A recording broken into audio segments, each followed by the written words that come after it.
Hello and welcome to the final stretch of Blood on the Severn, a Vampire the Masquerade Chronicle set in Bristol, England in the year 2017.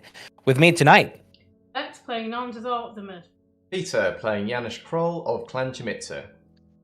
Rob playing Dermot Bryan of Clan Malkavian. Alice playing Matilda Wells of Clan Venture. and we have a very special guest tonight. Sorry about that. I'm Cedar, and I'm playing Charlie Shrike of Clan Bruya. So, for those of you who have been in the Discord server and doing our votes, you got it. The myth, the man, the legend itself, Charles Shrike. So, before we start, I wanted to say a big thank you to everyone that has been following us. These are the last 5 episodes of Blood on the Severn. We are in our run to our season finale on episode 10. And also a big thank you to Cedar for joining us. A big thank you to Peter, who is tonight our tech ghoul. So this is Peter Appreciation Week. He's going to be doing the live tech. So if everything goes wrong, you know who to blame. And Mitch for being our support tech specialist wizard that makes everything beautiful and possible. So the recap for these episode is going to be slightly different than what has been done before, because we're going to do a short recap of actually what has brought us to this point. In our last episode, there was a very important conversation between Dermot, Prince Nathaniel of the Camarilla, Hubert, the Herald of the Library, and Sophie Woods, a very old, yet still a neonate member of Clan Malkavian, someone who had seen in visions a blacklist ledger with some names in it. This is someone who Dermot has been looking for a while. And it looks like Sophie Woods, and for those of you who are keen and have been seeing our historical one-shots, would remember her as one of the SBCs on our 1645 Camarilla one-shot. We also had a conversation between Matilda and Obasi Kikilomo, Ventru Primogen of the Camarilla. Transpires that life boon he holds over Matilda, since he helped her all those years ago to be established in Bristol and to call off the blood hunt the Camarilla had on her head after breaking the traditions and fleeing from her sire and her sect. It's being cashed in. Obasi has asked for a very simple favor: to have Matilda help him kill Roger Smith, Baron of the Anarchs. In the meantime, Janusz finds himself very slowly trying to undo the work of Father Michael and get to the heart of the Society of Leopold, strike directly at it.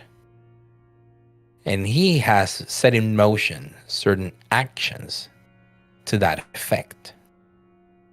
The Society of Leopold has wronged him, even from his living days, killing everyone he knew, forcing him into exile, and then after his return, by trespassing and trying to kill him again. It is important to remember that Janusz has managed to secure complete control of his tiny patch of land in Bristol. He is effectively the lord of his own domain. As the city sort of plunges into a little bit of chaos, the librarian has been made the leader, the one elder that everybody has to answer to, while the rest of kindred deal with the Second Inquisition. Nangisel has been following on those footsteps closely, both of the Second Inquisition and Janice's plan. But there are things troubling her. She no longer feels special. She no longer feels like she's the only chosen of Kupala. For Zane, a member of the family, well, some would call it family, others will call it cult, of the Children of Summer, has been blessed with the whispers of the tongue of Kupala, an ancient relic that he has been given the duty to safeguard. Unbeknownst to Nangisel, the restless spirit, the ghost of her father, has been bound to the river in front of Janish's house, in his domain. A wrathful wraith that was looking after his daughter, but was meddling into Janish's plans. Now, we will start a few months ago in, well, what was the ends of winter, but still a very cold season. Up in Canada, in Algonquin territory, there is a girl. She must be 14 years old, and she's slowly walking against the wind in the snow.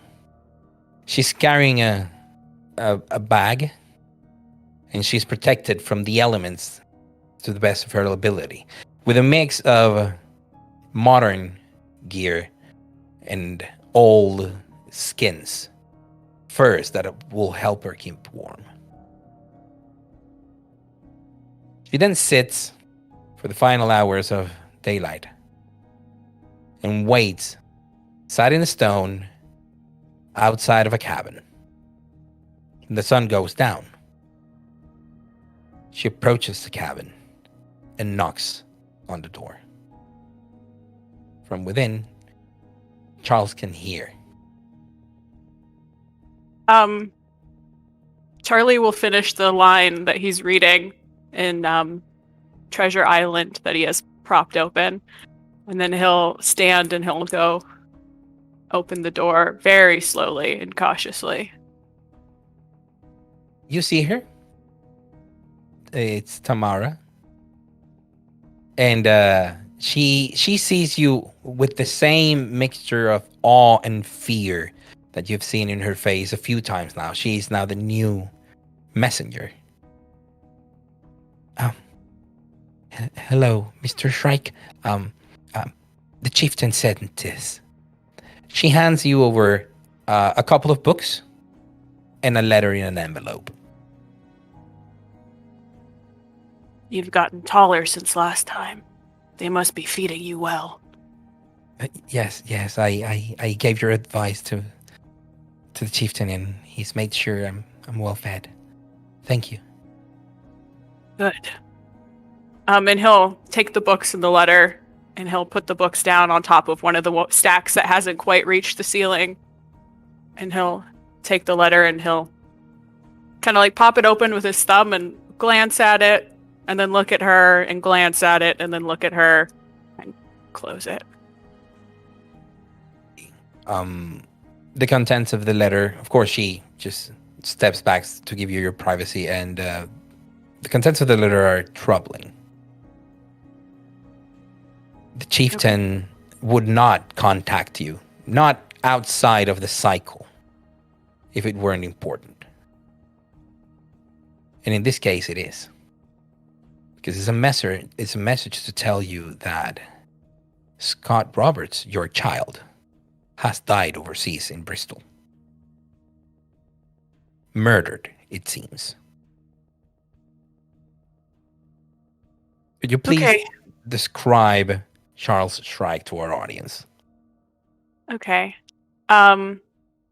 Charlie Shrike is about 6'2" or 3, and he's well, he used to be a very brown-skinned Aboriginal man, but becoming a vampire has kind of grayed him out a little bit. He has long black hair and broad shoulders, but his limbs are kind of wiry and long. And he has a face that looks like it was once really handsome, but hundreds of years of scowling has kind of made him look very tired. Yeah, and he's just kind of dressed like a camping dad. So Tamara is there waiting to see if you have any reply for the chieftain of any sort. She's standing outside the door, just braving the wind and waiting for your reply. Also, she says, "Do you have any books you need me to return to the library?" Yes, I do.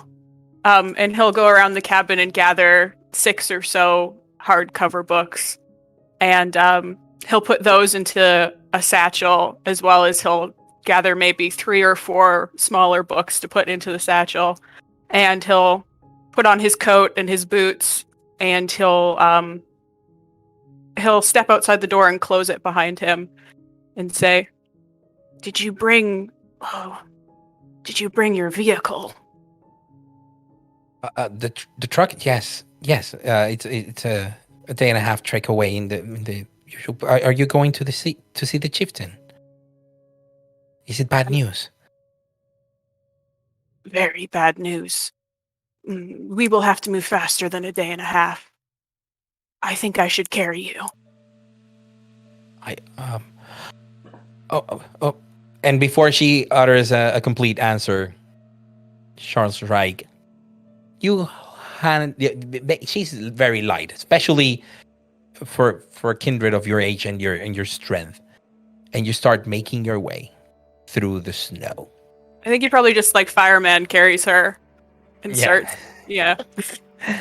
So by the end of that night, with a mix of her walking on her own a little bit, you carrying her most of the way, you reach a place where you can camp safely in a place that she can make secure for you and guard during the daylight hours before you start the drive back. The drive back is as you usually remember them. It is quiet, although Tamara will at some point try to turn on the radio and Charles would just click it off because it's weird, those voices coming out of nowhere. But once with the chieftain, he can be certain that the news are correct. He has been checking and double checking. As per your instructions, a man called Sandy has been contacted, and passage should be secured through the merchant navy using your contacts from Aboriginal and native members of the merchant navy that are living in the area.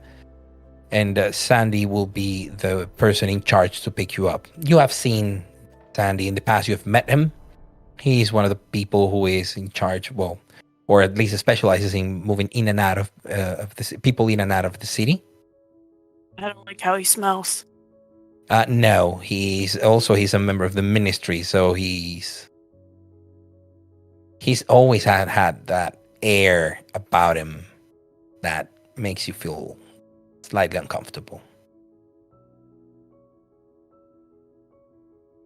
But that being said, over the course of the next months, preparations are made, things are put into place, communications are established, So, as per your instructions, the library is contacted and notified that you will be visiting the city.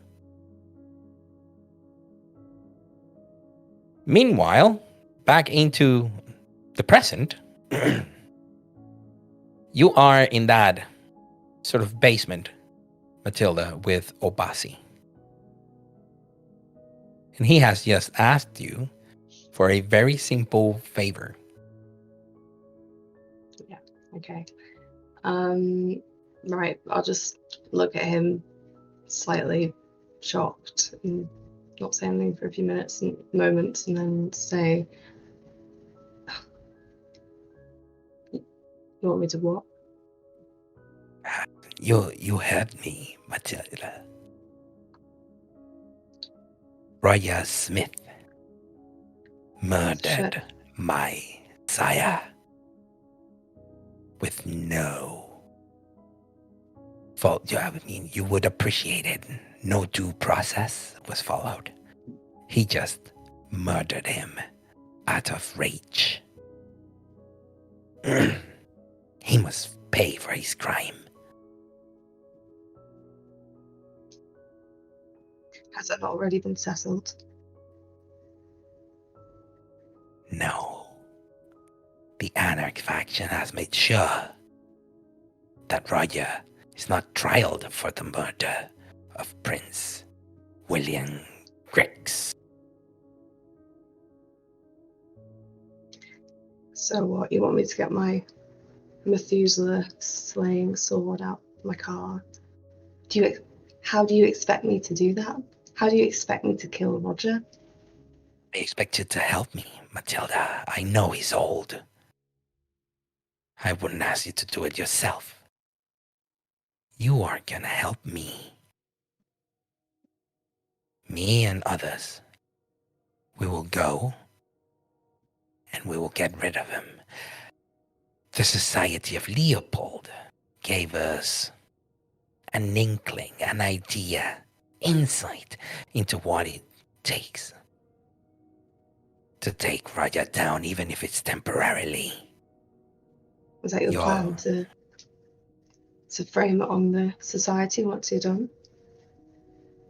I will not need to do such a thing. He will be killed. Justice will be served. If the good people of Bristol think it was the Society of Leopold, well, I think it's all the better for you and me. Wouldn't you agree?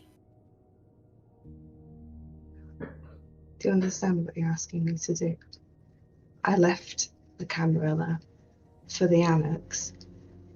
I gave up a great deal to do that. Then you have me betray them. No, I'm not asking to betray your faction, Matilda. But think about how Roger treats the Anarchs. He's an elder. No one moves without his say-so. Even Christopher Hughes couldn't do anything without Roger's approval. Isn't that a bit too much like the Camarilla of other cities? Surely I have more freedom to act in my sect than most Anarchs have in yours. Oh, so you're doing this all for liberty then? Don't you think that the chief representative of the Anarchs should also be elected from his or her peers? Roger is the one that sits at every single accord. It is his voice, the one that needs to be heard in order for the Anarchs to be in the decisions of the city. Last time I checked, your Council of Representatives had 9. Where are the voices of the other 8?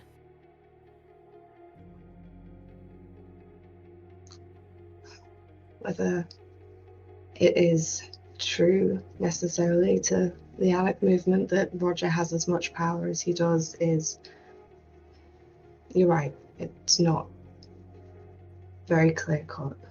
But the fact of the matter is, Roger is the reason that the Anarchs have as much sway and as much power as they do. And to get rid of him, it puts the Anarchs in the back foot, and I'm sure you like that. So please save me the speech about democracy. I would recommend you have a conversation with Roger Smith, a friendly one.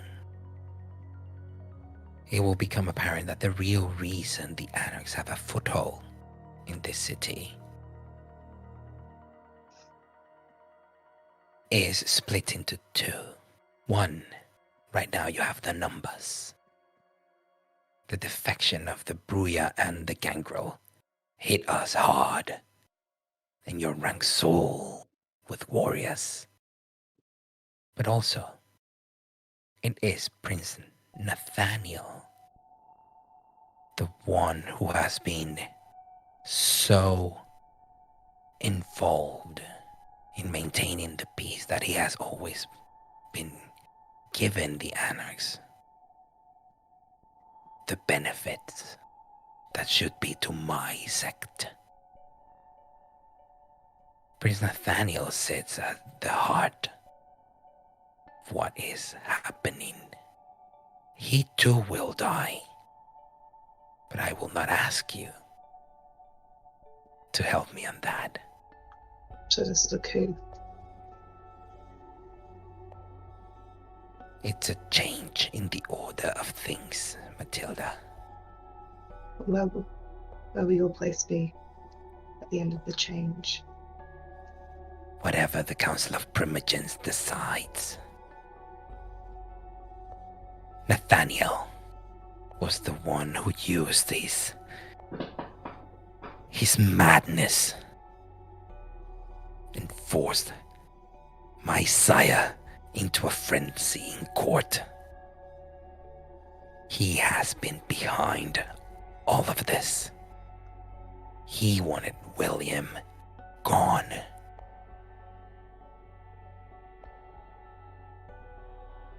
So the Primogens will decide how many of them are in your pocket. None. Unless you count Clarence being a very thankful individual.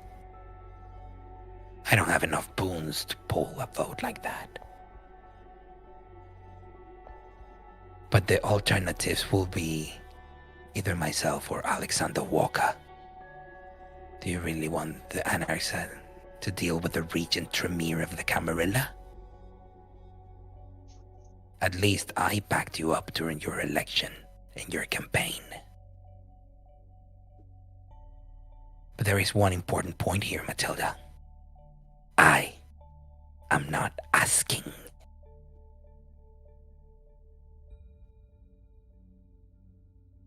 Fine.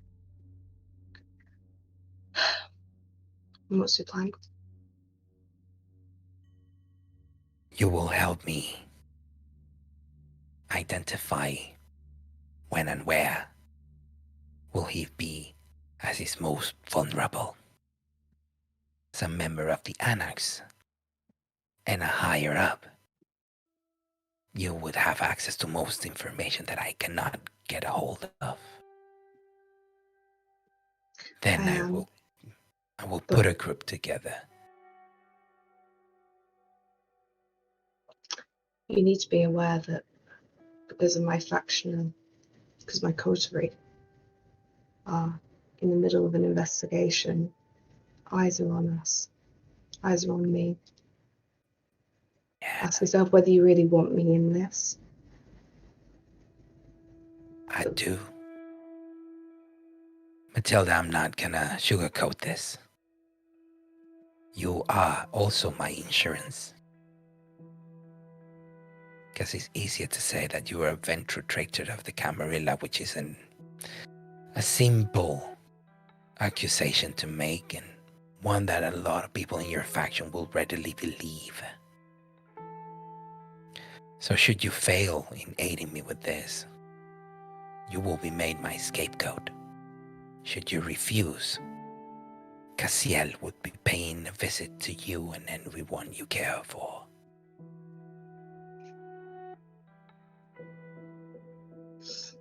Right. There is an alternative, though. What? I have renounced my child. But I'm not above offering protection to someone of the blood, a true Ventru. Think what you hold dearest, Matilda. Your precious Anarch movement. Or its Baron. Join me and come back to the Camarilla. Or help me kill Roger Smith. I was sort of lock eyes with him for a short while and then say, I need to think about it. Will you give me some time? You have 2 nights. I'll look to the guy who's in the chair. How's he doing? Yeah, he's torpid. He's Okay, not valid. in a good shape. Right. I'll just look back at Abasi and just say, thank you for your hospitality, as always, and then just leave. And as you leave, you can hear the sharpening of the tools he was using. Slam the door. Dermot, you are still there after the end of that conversation. Rose has been taken by Hubert into a place where she can rest, and you have a few moments to have a conversation. Sorry, Sophie has been put into a place where she can rest, and Nathaniel and yourself will have a chance to have a chat.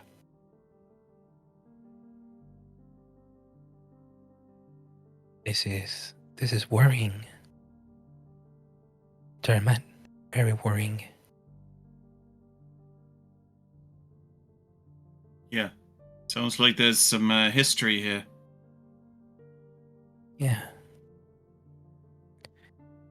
We will have to look for information of what Sophie has given us. I believe Hubert can more easily get a hold of the lore keeper and try to find any precedents or anything. When did all this happen before? Must have been the English Civil War.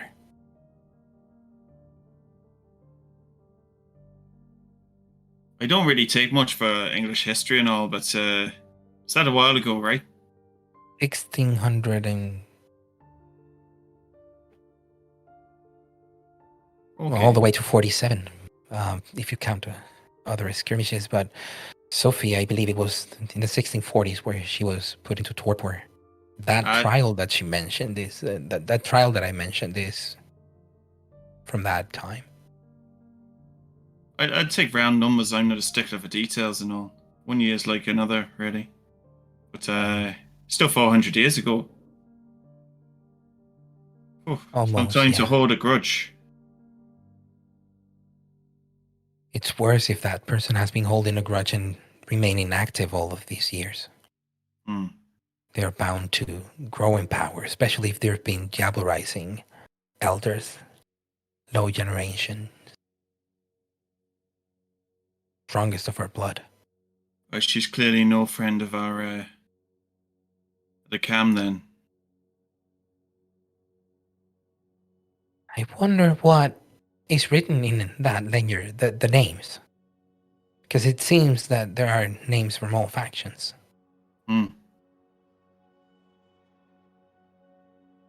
So, was it a trial that was just the Cam, or was it all the factions involved? It was the first trial for diablerie that was done Under the across all Accords? factions. Yes. Oh, so all the big boys were there then? Yes.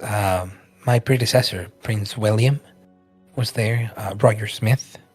Aye. And Giacomo, the Master of Trade. The Autarkies had just been recognized as an independent faction that would help arbitrate, and the accords were signed. That's why I remember it, because everything was done very hastily and put into practice with that trial. Right. Well, I'm just a bit worried about all the others now, because they're all in this list too, and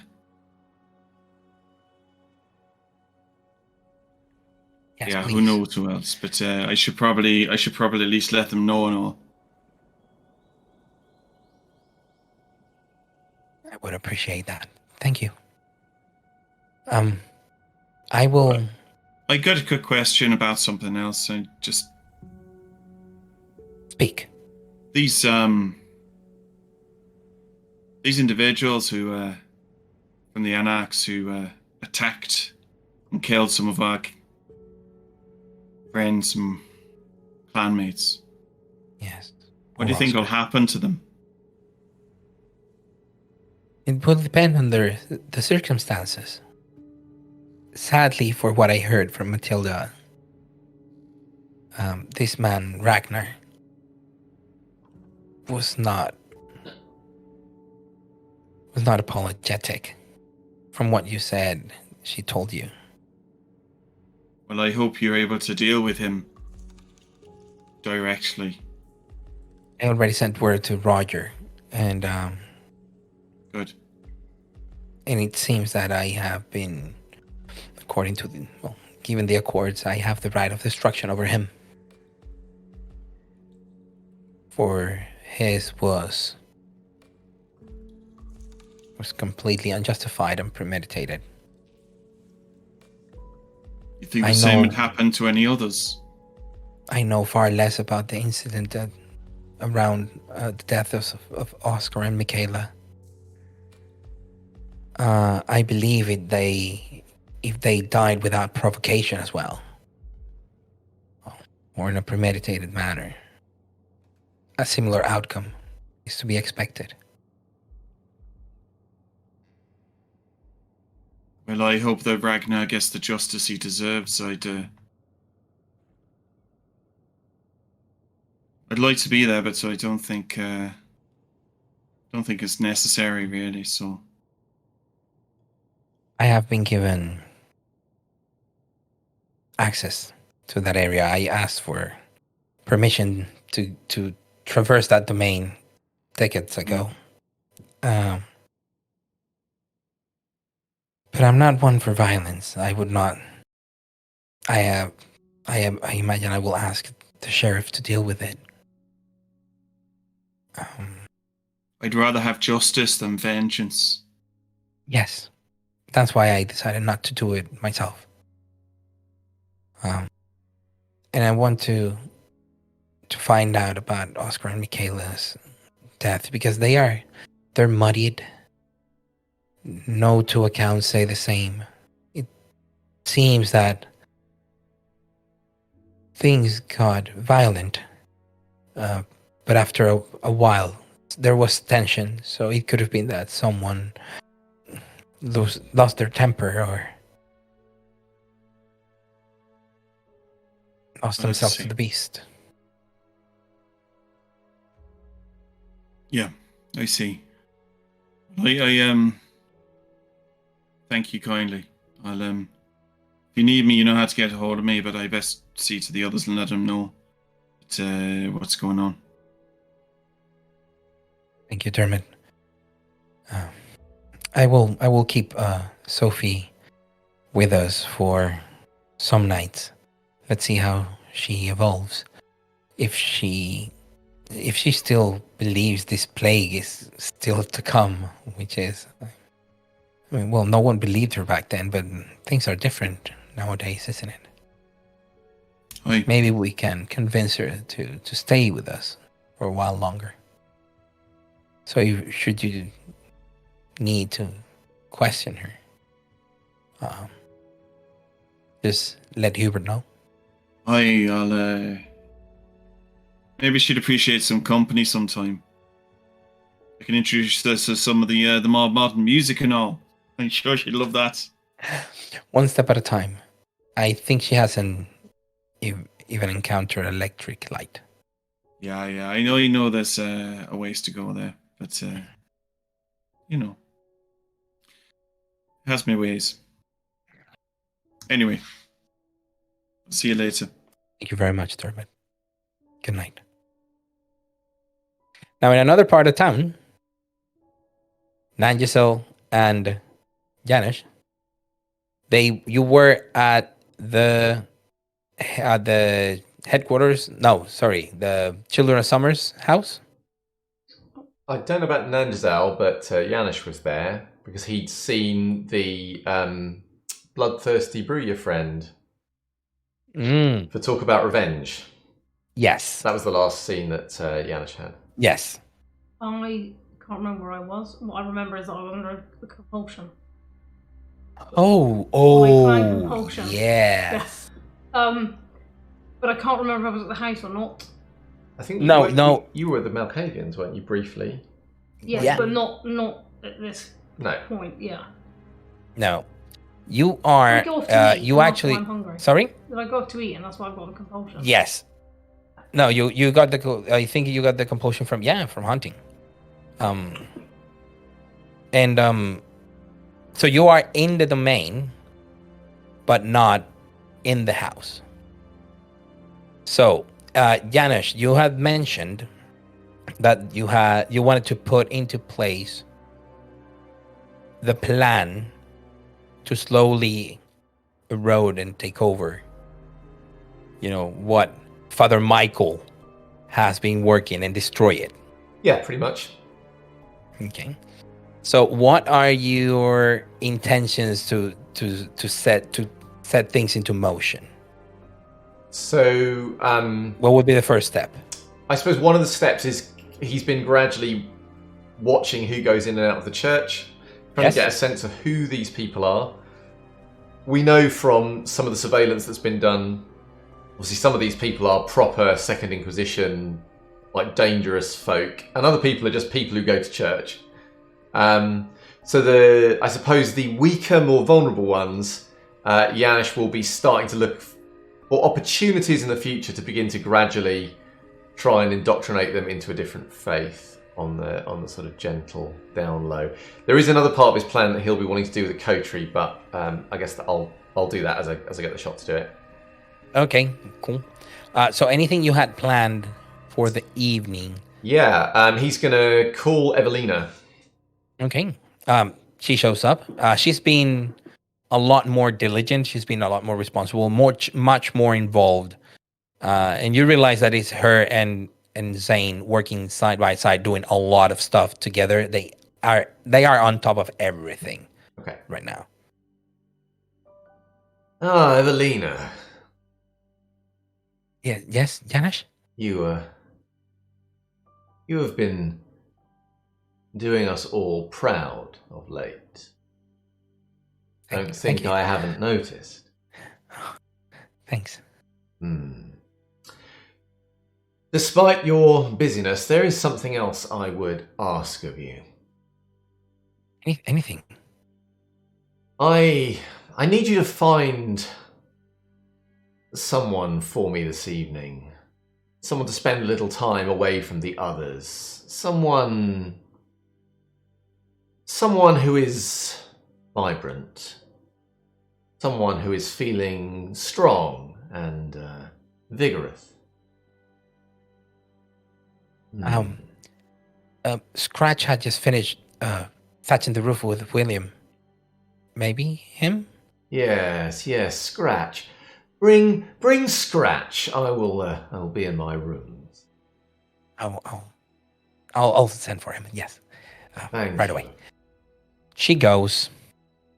Not 10 minutes later.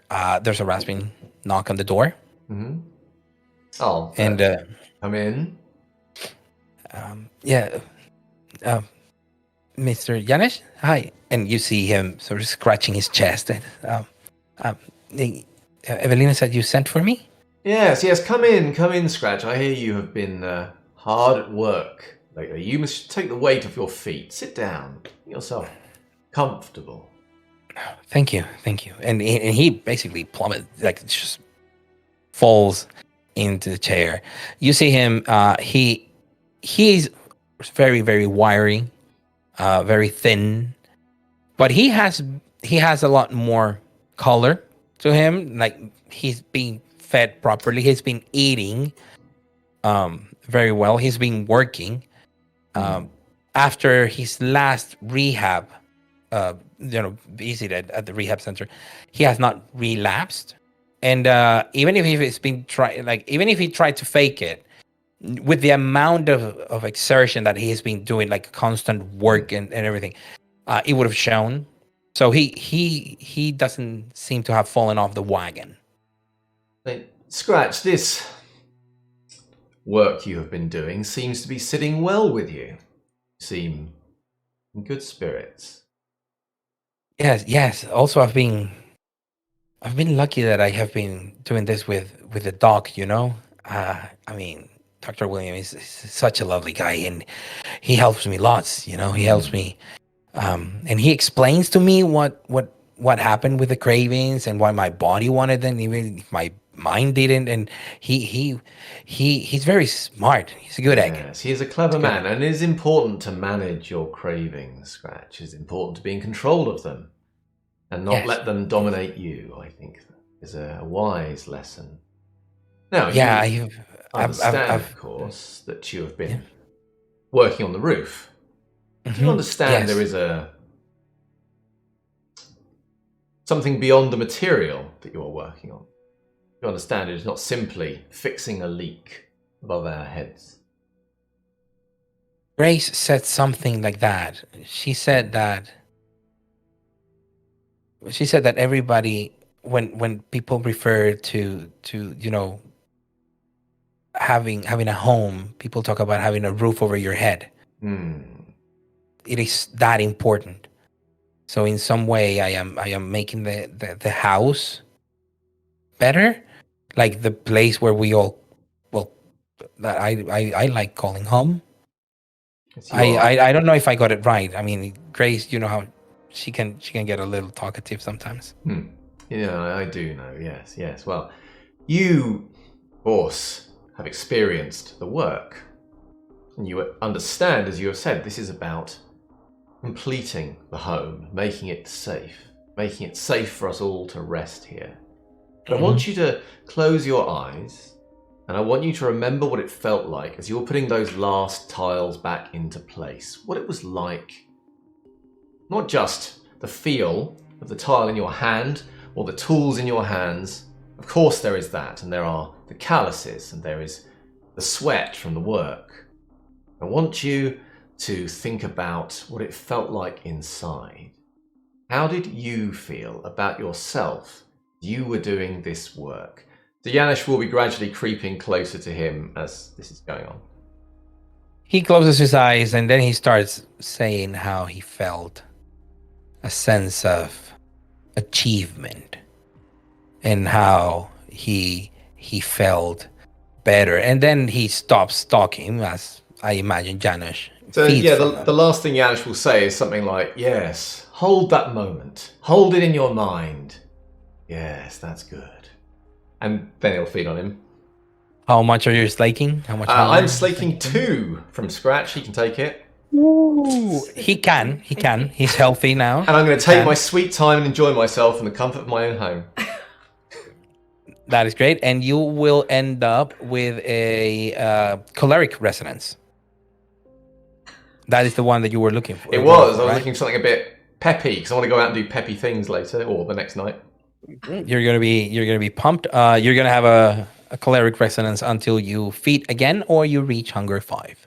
Thank you. Okay. Nangisel has just finished having her evening meal. Yeah. Anything that she had planned So for the immediate future? I think the stuff that I'm doing generally is the it's the kind of surveillance of the people who Janusz and I have identified as belonging to the Father Michael's flock, and those are so if there is nobody about for me to if I'm looking over the place and there's nobody about for me to follow, then I'll probably make my way back to the house. Yeah, well, while you're there, yeah, it starts getting late, so there's less and less people out and about. But you do get a message from Lug. Okay, yep. The message says, "You're needed at the trial. Sandy's bringing someone in, but he's not in town." I'll have I got time to get back into the centre? Yes. You're in the church, so you're not far. I'll see if I can get Lug to go and come and pick me up. Yep, absolutely. And I'll make my way down there whilst cursing Sandy. Fucking making me do your shit all the time, blah blah sires, etc. Okay. So Charlie Shrike has been traveling on land and on sea for a while now. And even though special preparations were made for him to feed during his voyage, still you're at hunger too when you arrive to the city. You just jump back into your big box and are unloaded at the docks and are moved again. Nanjasel, yes. You arrive at the trial, the Landover trial, and your friend, your contact, just shows you, back behind the bar and into the old tunnel. Yeah. When you get there, there is normal contact, someone delivering a box, making sure that you're getting it. Like the person says, "Where's Sandy?" He ain't coming, he sent me. Got a problem? Nah. Good. One less thing to deal with, done, isn't it? Okay, well, tell Sandy I delivered. I'll tell him.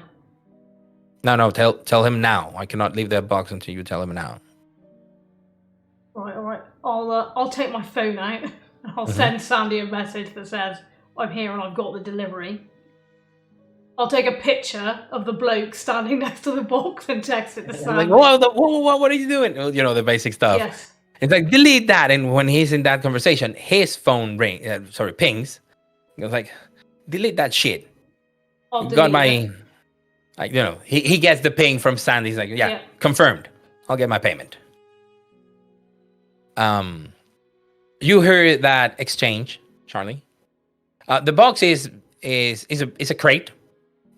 Looks like a crate for musical instruments. The big ones where they put like a lot of stuff. So it's sort of like, well, considering that it also has like wheels to be able to be rolled. And of course, stickers saying fragile and stuff and electronics and the like. It's sort of like chest high. And it's big. It's big. Very big. But so I can kind of I can lay down in it and read. Yeah. If I wiggle, does it roll on the wheels? It will move a little bit because it's not braced to anything here in the tunnel. I'll give a little impatient wiggle. You see that from the box. So has the other guy left? Yes, he Fine, left. Okay. So I'll start getting the lid off the box. Yeah, there's a lock, but you have the code and everything. I mean, it can be opened from the inside, but basic stuff. Immediately you recognize this is someone inside the box. Okay. But in the way Sandy does it and not the way you do it. No one's staked. And people tend to have like opulent boxes with like a lot of amenities or whatever. I'll be like, fucking Sandy in his boxes. Okay. I'll finish opening the box. And I'll take the lid off. Do I see Charlie as soon as I open the box? Yes, the moment you open the box, it's a big box, and it is. I mean, it has some cushions that he has sort of adapted, and he's like in a reading position. There is this, those little you touch the lamp and it turns on and off. There's a couple on the sides, and he's there, sort of like sideways, with one of the over one of the lamps, with a book open. I'll say Treasure Island. I'll say, well, you don't look fucking fragile. Looks like Sandy sent you first class. I'll step back. I'm assuming I'm giving him space to get out.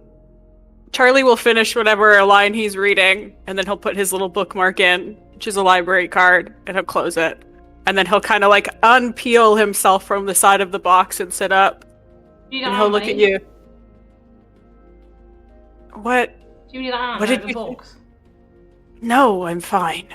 Right, just asking. You smell different. That's not a good opener conversation. Different how?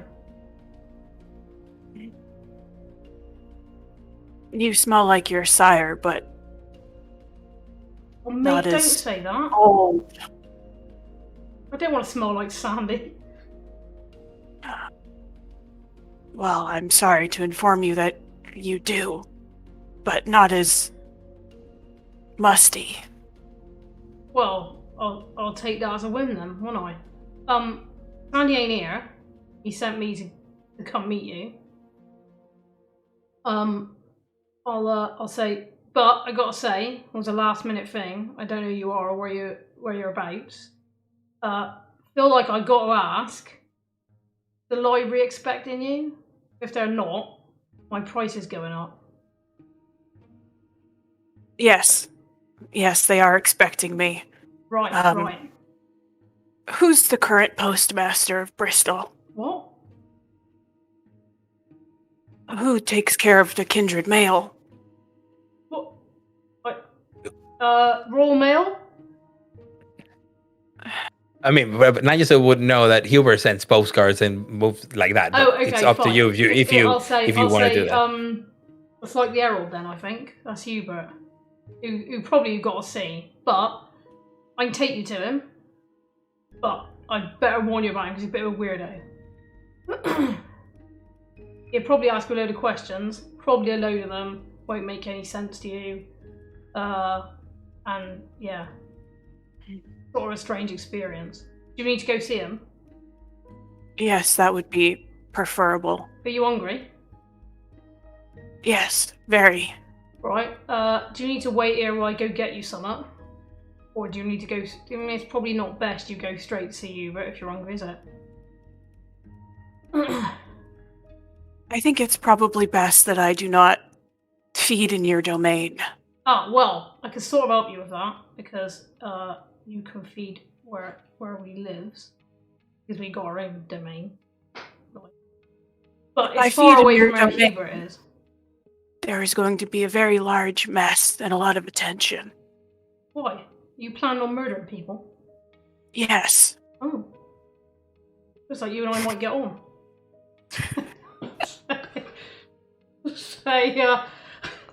I'll say, alright, well, you're right, that's a bit of a touchy thing to do when you've just arrived, but it still seems like we best get you something to eat. Well, this is why I need to speak to the postmaster. I have to call in a boon so I can eat. Right, alright. Well, let's hightail it over there then. What was your name? Oh, my name's Nanjazal. Or most folks call me Nanj. What's your name? Charlie. Charlie? Good name. Solid. I'll say, I should tell you, Charlie. So I'll start walking back up the tunnel. I said, yeah. Should tell you, Charlie, this tunnel comes out behind the bar at a pub. Just so you're aware. So when we get to the top, there'll be a lot of people around, and I can walk you over to the crypt where you'll meet Hubert. It's only about 10 minutes, not even that actually, more like 5 minutes. I don't think I've been in a pub for maybe 100 years or more. Last time I was in Bristol, I was a pirate. You were a pirate? Well, you might know this pub then. That's why you was reading Treasure Island. It's one of my favorites. This pub was in Treasure Island.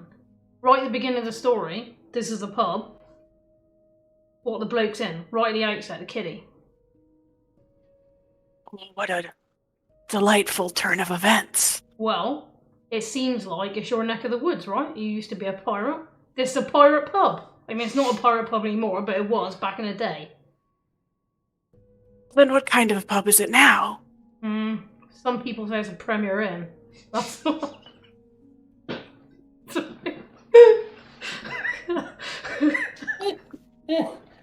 For the non-British amongst you, a Premier Inn is just sort of like a chain of hotels and other amenities. So yes, it's not like anything like the Land Rover trial. Don't believe Nanjasel.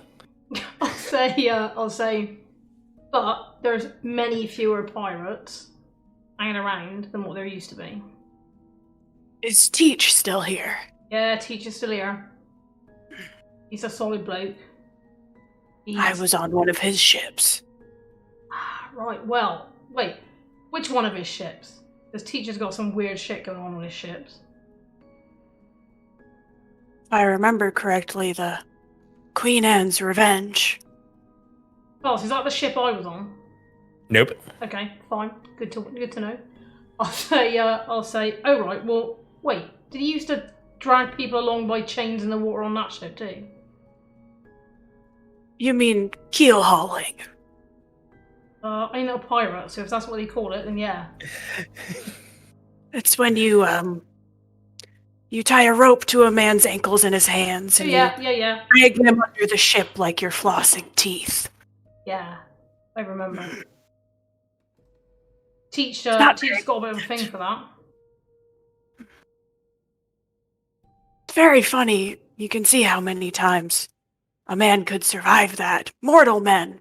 Not very many, Not so but much, kindred. Wait. Does Teach like you? If he doesn't, I work for him and I'm going to get in the neck, ain't I? I think we left on good terms. Alright, that's alright then. Right then. Because it'd be just like Sandy to drop me in the shit, is all I'm saying. I don't know Sandy well, but he does not smell right, so I believe you. Well, you're right, he doesn't smell right. I'll say, well, maybe we should get you over to Hubert, get you something to eat. Now, what are you doing here, anyways? I mean, in Bristol. Well, I suppose I shouldn't tell you, because I'm not aware of who you belong to. Oh, right, yeah, I suppose. Well, I belong to the old Turkis. Work for Teach. Oh. Otherwise than that, part of, oh god, it's a long set of words, a multi-faction something inter-faction coterie. Anyway, it's all the factions all got represented in a coterie. We sort of investigate things, that sort of thing. But we got our own domain, so otherwise than Teach, domain is where it's at. And all of your coterie members, they're still alive. You haven't killed them yet. No, not yet. Why? You have much more patience than I would. Well, one of them's alright. No, actually they're all alright. Yeah. Which clans? That's very important. Well, Dermot's a Malkavian, so you know, you get what's advertised with him. And Matilda's Ventru Anarch, which is sort of funny in and of itself, right? Doesn't make any sense. Well, no, it don't make no sense, but also she's not that much of an Anarch. She was standing for elections, if you can believe it. But you know what the Anarchs are like, you know, always claiming they've got something to say when they ain't got much to say as it is. And then there's Janusz. He's Clan Chiritsa. Skinwalker. You what? Your coterie has a skinwalker. I mean, ever since I've known him, he's had the same skin. Well, how do you know that's the one he had when he was born? What do you mean? Skinwalkers, they can take their skin off and put on others. What? What, you reckon? He could be someone else, you reckon? Yes, that's what that clan does. Well, that's interesting. He's attached to the library. And he's who I live with. Not in a weird way, mind you. We just live in the same house. Yeah. You live with the skinwalker. Well, I didn't know he was a skinwalker until you just told me, did I? I might have made a different choice if you just showed up earlier. But as it is, Jan's got a lot of people that live with him. But that is because he's got a special connection to the gods. Well, I lives with him and all. So you're telling me you live with a skinwalker who talks to the gods, who lives with other skinwalkers? No, in a he house. lives with people. Not skinwalkers. Ordinary people. Well, I fear for those people. Skinwalkers are not very pleasant creatures. Well, you needn't fear for them, because he looks after them good and proper. He's got standards. Cares a lot about the people under his protection, and his domain is his domain alone, right? It's not part of Bristol. He can do what he likes in it. It's all deeply troubling. And I'm in the ministry, which you probably know, right? Because you know Sandy. Yes. Yeah. I do have to say you don't smell like a snake. But neither does he. Well, I didn't spend a lot of time in a snake church. That's very smart of you. I know, I think so. But don't tell Reuben, because he gets a bee in his bonnet about it. He'll get his hair off. I don't know a Reuben, but I don't plan on making his acquaintance. We'll try and keep you away from Reuben. He's a bit of a twat. Well, I told you about my coterie, so can we sling our up to Hubert? Yes, I feel like we can trust each other now. Me too. Though I am a little worried about your skinwalker you have in your house. Honestly, mate, he's alright. I I've think known I him for a will long make time, that and he's judgment. never done nothing to hurt me. Or Not changed his Noah. skin in front of me. Well, they wouldn't do it in front of you. Well, I'm going to ask him about it next time when I see him. Hmm. Wait, Charlie, what clan do you hail from? Rhea. That makes a lot of sense. So you're good in a fight then? I suppose you could say that. Well, keep that in mind. Good at ending that. Right. Let's get off then. You walk all the way through the tunnel. You end up in the Lands Hour Trial. And after a little bit of amazement, after you walk out the door and you turn around and you take in the old inn, you're taken to the church in the wall. The conversation with Hubert is not as strange as advertised by Nanjasel, but still, nonetheless, he did have some very interesting insights about shapeshifters and the threat that they pose. And he wanted to know if you knew or had seen any of them in your lifetime or death time. Also, he will welcome you, greet you and welcome you back into the city. He did find the records of that show that you were a citizen of Bristol. So it's basically you coming back. The motive of your visit is very apparent. The moment you tell it to him, he just updates the records. And he says that while others are notified, do you have any person, any domain, or that you have been invited to stay at during your stay, or is the library in charge of looking for a place for you to remain until you do so? Am I there, Carlos? Because I'll answer if I'm there. Yeah, you will be around. I'll say, Well, he can stay with us while he sorts himself out. That is a very generous offer, but given who you live with, I would prefer to sleep somewhere else. You ain't got to live there. We got another place where you can live at. Our headquarters. Hubert confirms that Janish's domain is not something that they can use as library territory, but the rest of the domain is considered neutral grounds, effectively under the care. Yeah. If I invite you to Janish's house, he'll lose his mind. So you ain't got to worry about that. He's the only person that invites people round. Funny about it. Skinwalkers. But the HQ, that's alright, I reckon. Put you up in there. And then that means you can eat, right? Don't go murderizing people around, though, because that'll just give us a lot of work. I think Charlie will look at Hubert and go, there was a duncer here last time I was in Bristol. His name was Zachariah. Could you contact him? Yeah, he starts going through the records as you say it and taking notes. Please inform him that I will be calling in my boon and that I am very hungry and expect delivery to wherever you house me. Yes, he can see the records. I can see we have a Zachariah Dunstern here. He's not currently residing in Bristol, but he still does business here, and he has left contact information for me to alert him of the boon being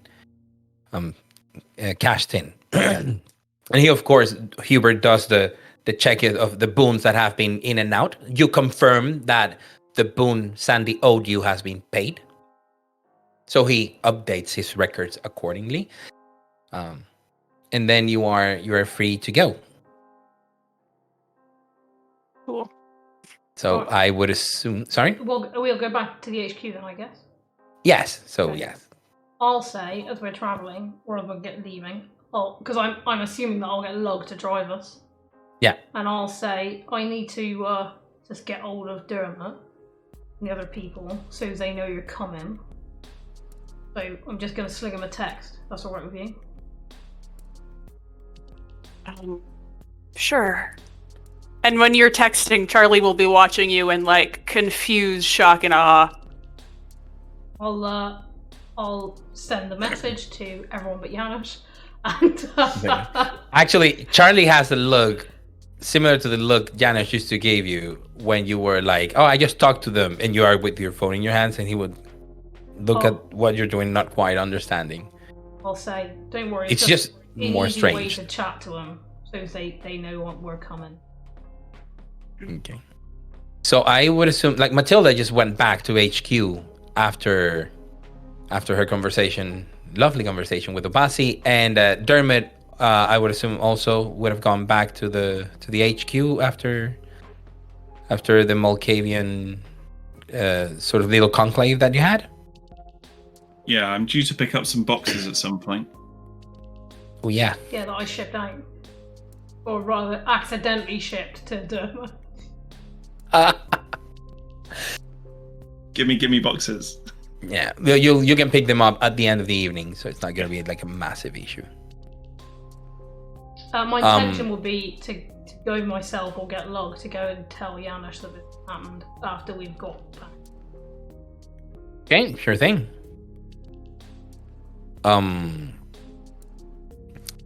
So you receive the messages.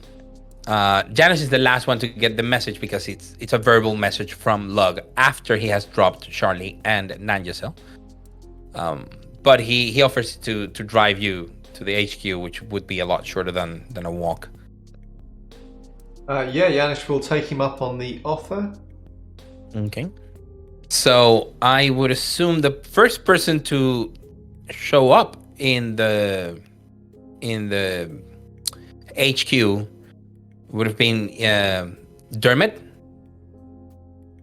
and then Matilda would be arriving literally as the others arrive. Okay. So I will. I'll make some introductions. I'll come in direct Charlie inside. I'll say, all right, Dermot, all right, Matty. Yeah, not This bad. here's Charlie. Been traveling a long time to get here. Didn't say he was such a big fella. Well, It's nice to meet you, Charlie. You're the Malkavian.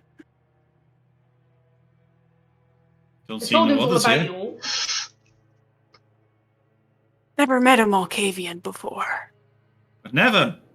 No. Are you first? Oh, that's kind of you. I tried to, make a good impression and all.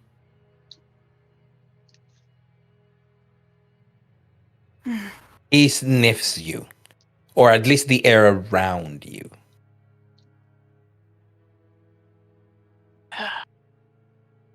I can't quite place the smell. I think that's the marijuana.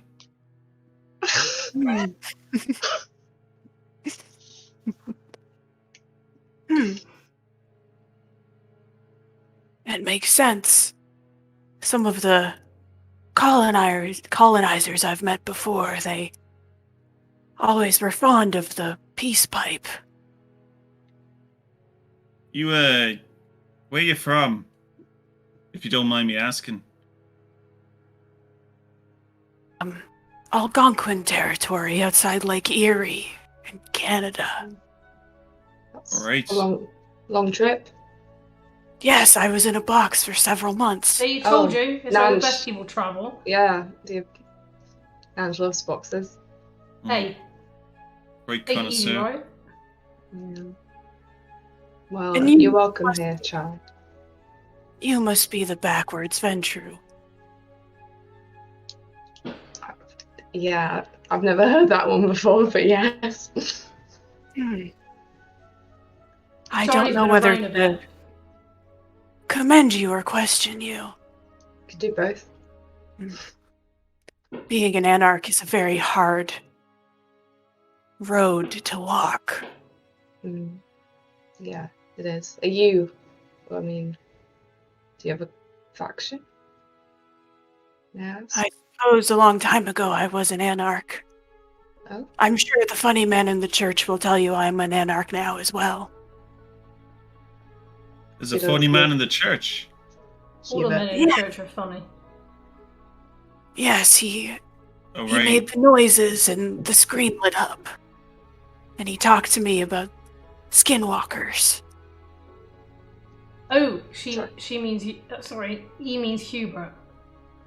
Dermot. Hubert. Down in the crypt. We Yeah, for a just second came I from thought there. maybe he was making a joke about Jesus or something. Not very fond of that concept. So can we dial back to skinwalkers? What? Yes, Nange lives with one. Or so Oh, Charlie Yanis. says, but I ain't never seen it. So I thought we'd just ask Janis when he gets here. Where I come from, there are creatures that can take their skins off and put on others. It's a very, very hard trick to do. And traditionally it is said that you have to kill a member of your own family to become one. Well, Right. I ain't never seen Janis do anything like that. So Do they also keep like pet spirits and all? Can Yes. their pets change their form as well? wait. They shed their We're skin. not having this conversation now. He's not even here. He can't speak nothing for himself. If you all want to talk about it, you can talk about it when he gets here and not before then.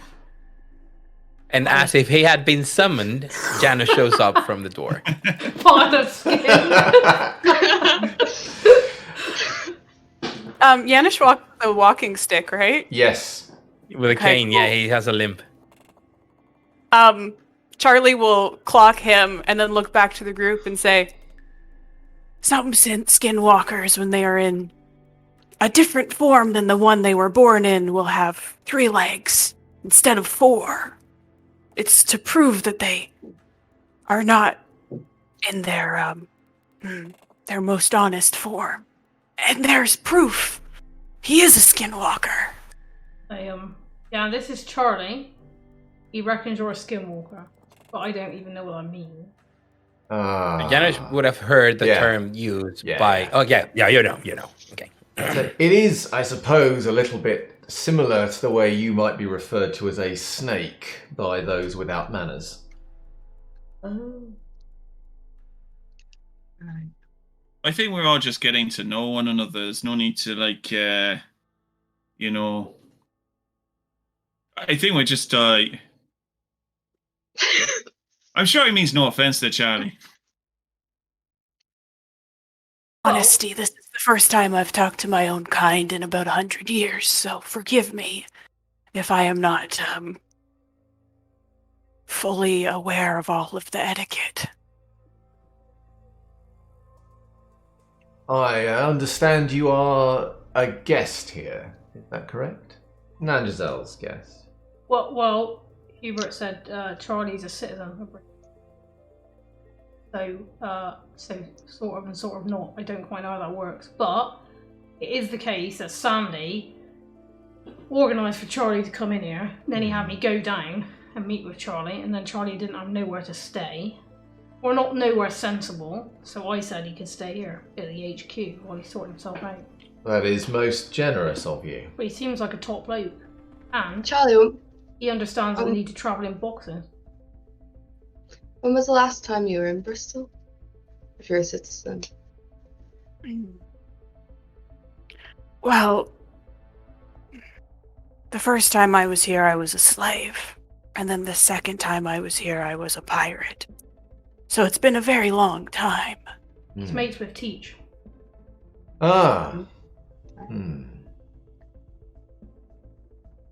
what brings you here now? Well, I suppose I could tell you now, and maybe you can help me sort some things out. My son has been murdered, and I am looking for my grandson. Who's your grandson? Matilda, you... sorry, just go on. I believe his name is Mitchell. He is a Bruya. My son was Scott. No, I know your grandson. And now you are making the math, Matilda. Yeah. This Charlie, if he is Mitchell's grandsire, this is Charlie Shrike, the legend that, together with the Kraken, Squid's grandchild, were part of Teach's pirate crew. Like rock stars of the pirate era of the Anarchs. This here is someone who was an Anarch icon, sort of like a little myth, a little legend.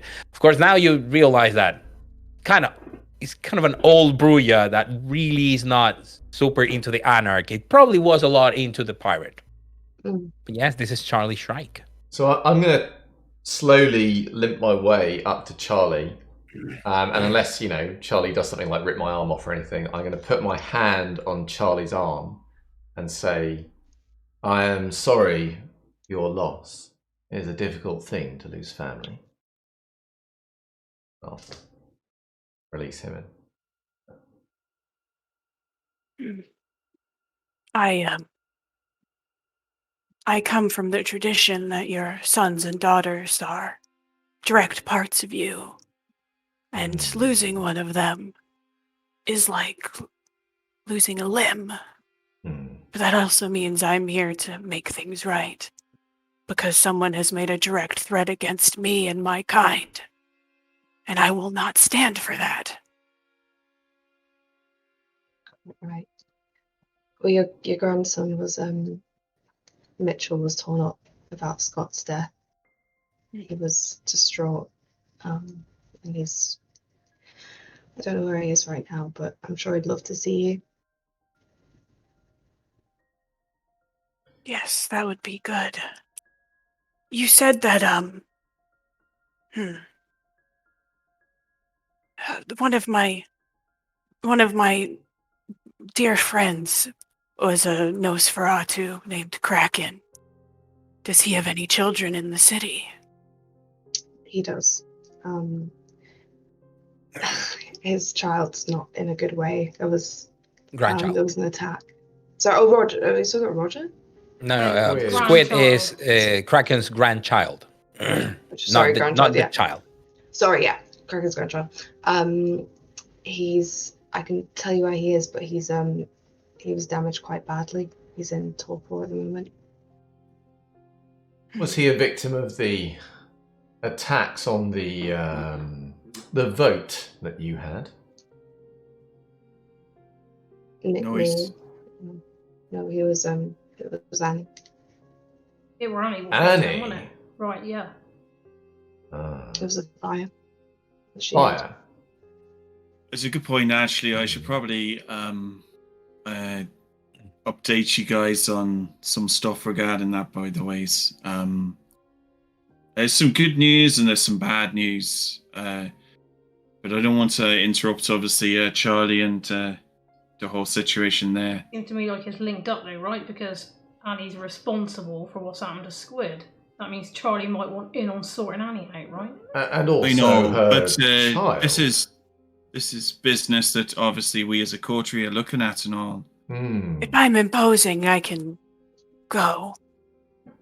Well, I do not think you are imposing. In fact, I believe that the vengeance that has brought you here ties most directly to work we are doing, an enemy of the city that we are hunting. I believe it is no accident that Nandazar brought you here. Well, it weren't because I offered. Yes. You're saying that your son dying has something to do with Annie? Annie was murdering kindred in the city for, I know that, yes. well, one of those victims was Charlie's child. Oh, right. What? Sorry, I missed that bit. What clan is she? Premier. Tremaine. Everyone And, makes that face when you say that. Turns out, well, if that is the case, I mean, I ain't got no problem with you being here, Charlie, if you got skin in the game and all. Turns out Annie's not Annie. This, the Malkavian's been having a bit of a conversation, and it turns out one of them knows a little bit more about Annie than that's shed a light on her true identity and all. So, turns out her name's is Rose. She was part of a bit of fracas a while back, and she faked her own death, so most people thought she was dead, but it turns out she's not so dead. Actually quite alive. But that was back at the English Civil War, don't you know? Oh, so she's old then, like we gosh, suspected. I think 1647 or something like that. You know her, Charlie? Well, I was here in 1774, briefly, to help Kraken reclaim something that was stolen from him. And there was a Tremere who had a hand in it. I believe her to be Tremere. She slithered out from under us, though. Well, apparently there was a whole trial because there was 3 of them doing some diablerie and all. They got kind of, done in for it. The other 2 did, but she didn't. Well, no, I think the details a bit foggy. It's basic, like she was strung up for it, but somehow she survived. Not quite certain how. But, anyway, Sophie, who's the Malkavian that we've just kind of roused from a deep slumber, who's had a bit of insight into this thing, her being a prophet and all, seems to suggested that maybe, Rose has got a bit of a list that she's crossing off. And the good news is that all of us are on that list now. Well, That's fucking peachy, isn't it? Good news. I'm not Yeah. sure I follow, Dermot. We're Well, all... you see, the bad news is that she's some fucking old Tremere who's like Yes, correct. badass and unpleasant and all. Yes, I Which understand sounds that. like she's going to be a pain in the ass to hunt down and for us to like kick her ass. Wait, if she wants to kill us, surely we just got to wait around. She's going to rock up and try and do it. She's isn't she? gonna, yeah. she's Exactly, gonna- that's the good news, you see. She'll just come right to us. Ah, I see. Bad news I is she's see. super old and powerful. I had assumed you were making some sort of joke. But no, there is something. Joke. And my son was on the list as well. Yeah, and Yes, so he's passed away. from our own experience of this, I mean, we just seem to be incidentally involved in kind of upsetting her. So it seems she just puts people on the list when they upset her now. But she's been holding on to grudges for like 400 or 500 years, it seems. So, and she's been kind of holding off on getting to them. So she seems like one of those people But that if you get on the list, she'll try and take you down. And now she's crossing people off the list. And maybe he just offended her at some point. I don't know what exactly. Like, Why am It's I on strange. this list? sorry? Why has Rose put me on this list? What have I done to her? I think maybe you just rude to her or something. I mean, Carl went on the list, but then apparently Yeah. she's crossed Carl him went on off the the list. She's removed. He's the only person He's not- that. Yeah, he's he's off off the the list Well, I'm because probably on the list because I he took was her nice phone to away, her. not I? Yes, you took her phone away and you wisely saw through her deceptions Exactly. from the first time Yeah. you met.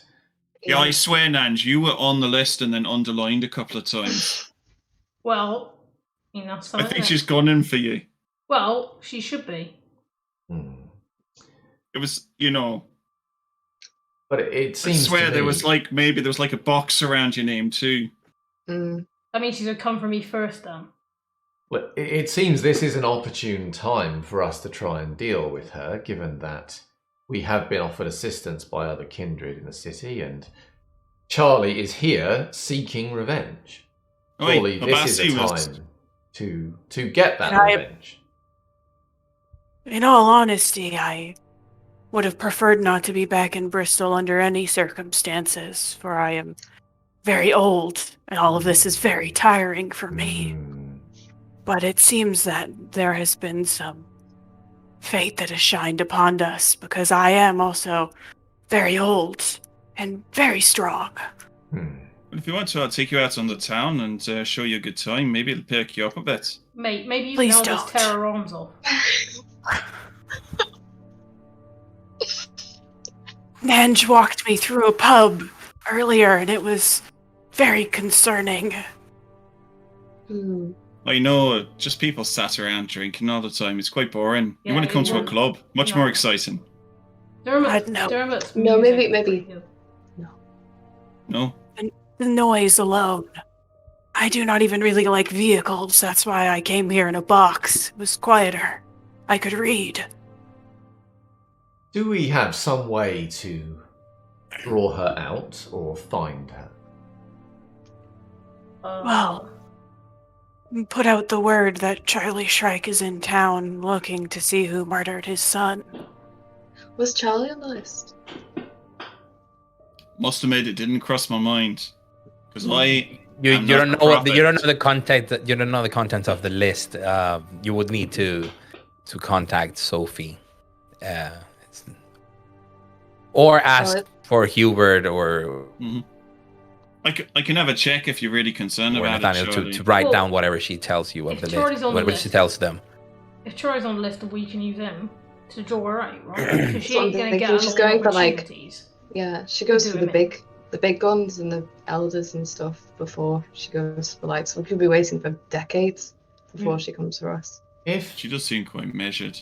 Dermot, if you can see that list, that would be very useful. For anybody on it would be likely interested in helping us. If they're within the city. If they If I'm know that honest, some... Anybody in the camp would be up for helping you because, she's a traitorous bitch. Hmm. Does seem But, that way. It I might think be a now good we know idea. who she is. Might be a good idea to transcribe such a list and then post it somewhere where everyone could see. Mm. She did seem to. I mean, I remember when talking to Sophie and all that there was something about her having a real revenge complex about them killing her love. So maybe if we could get Caleb, find him. But I suppose he'd be with her, which kind of defeats. And even I don't know. Even if he weren't with her, Bassie's going to lose his shit, isn't he, if he start going on about Caleb. Well, if we get Caleb, it might draw her out, or he might know where she is or what her plans are. Right. I don't think Abassi will mind too much about Caleb. Oh, really? Why not? That's his child, isn't it? It's complicated. I think he's cut that one because it got him loose a little bit. Yeah, he's cut all ties there. Ooh. Doesn't really give a shit about it anymore. That is interesting. Yeah. And who was her love? A bloke called Caleb. Oh no, that's the current one. There was one way back. Oh. I'm really bad with names. Was he a Nosferatu? I'm going to ask Carlos here. So you heard a name, probably Arthur. Arthur. But you don't know if he was a mortal, if he was kindred, what clan he was, if that was even his real name. You would have to check that list. Did he build boats? I do not know. He possibly could have. I could probably find out for you. Sounds like a very honest profession. When I was here with Kraken, there was a Tremere witch who stole his sire's boat, the last one he made.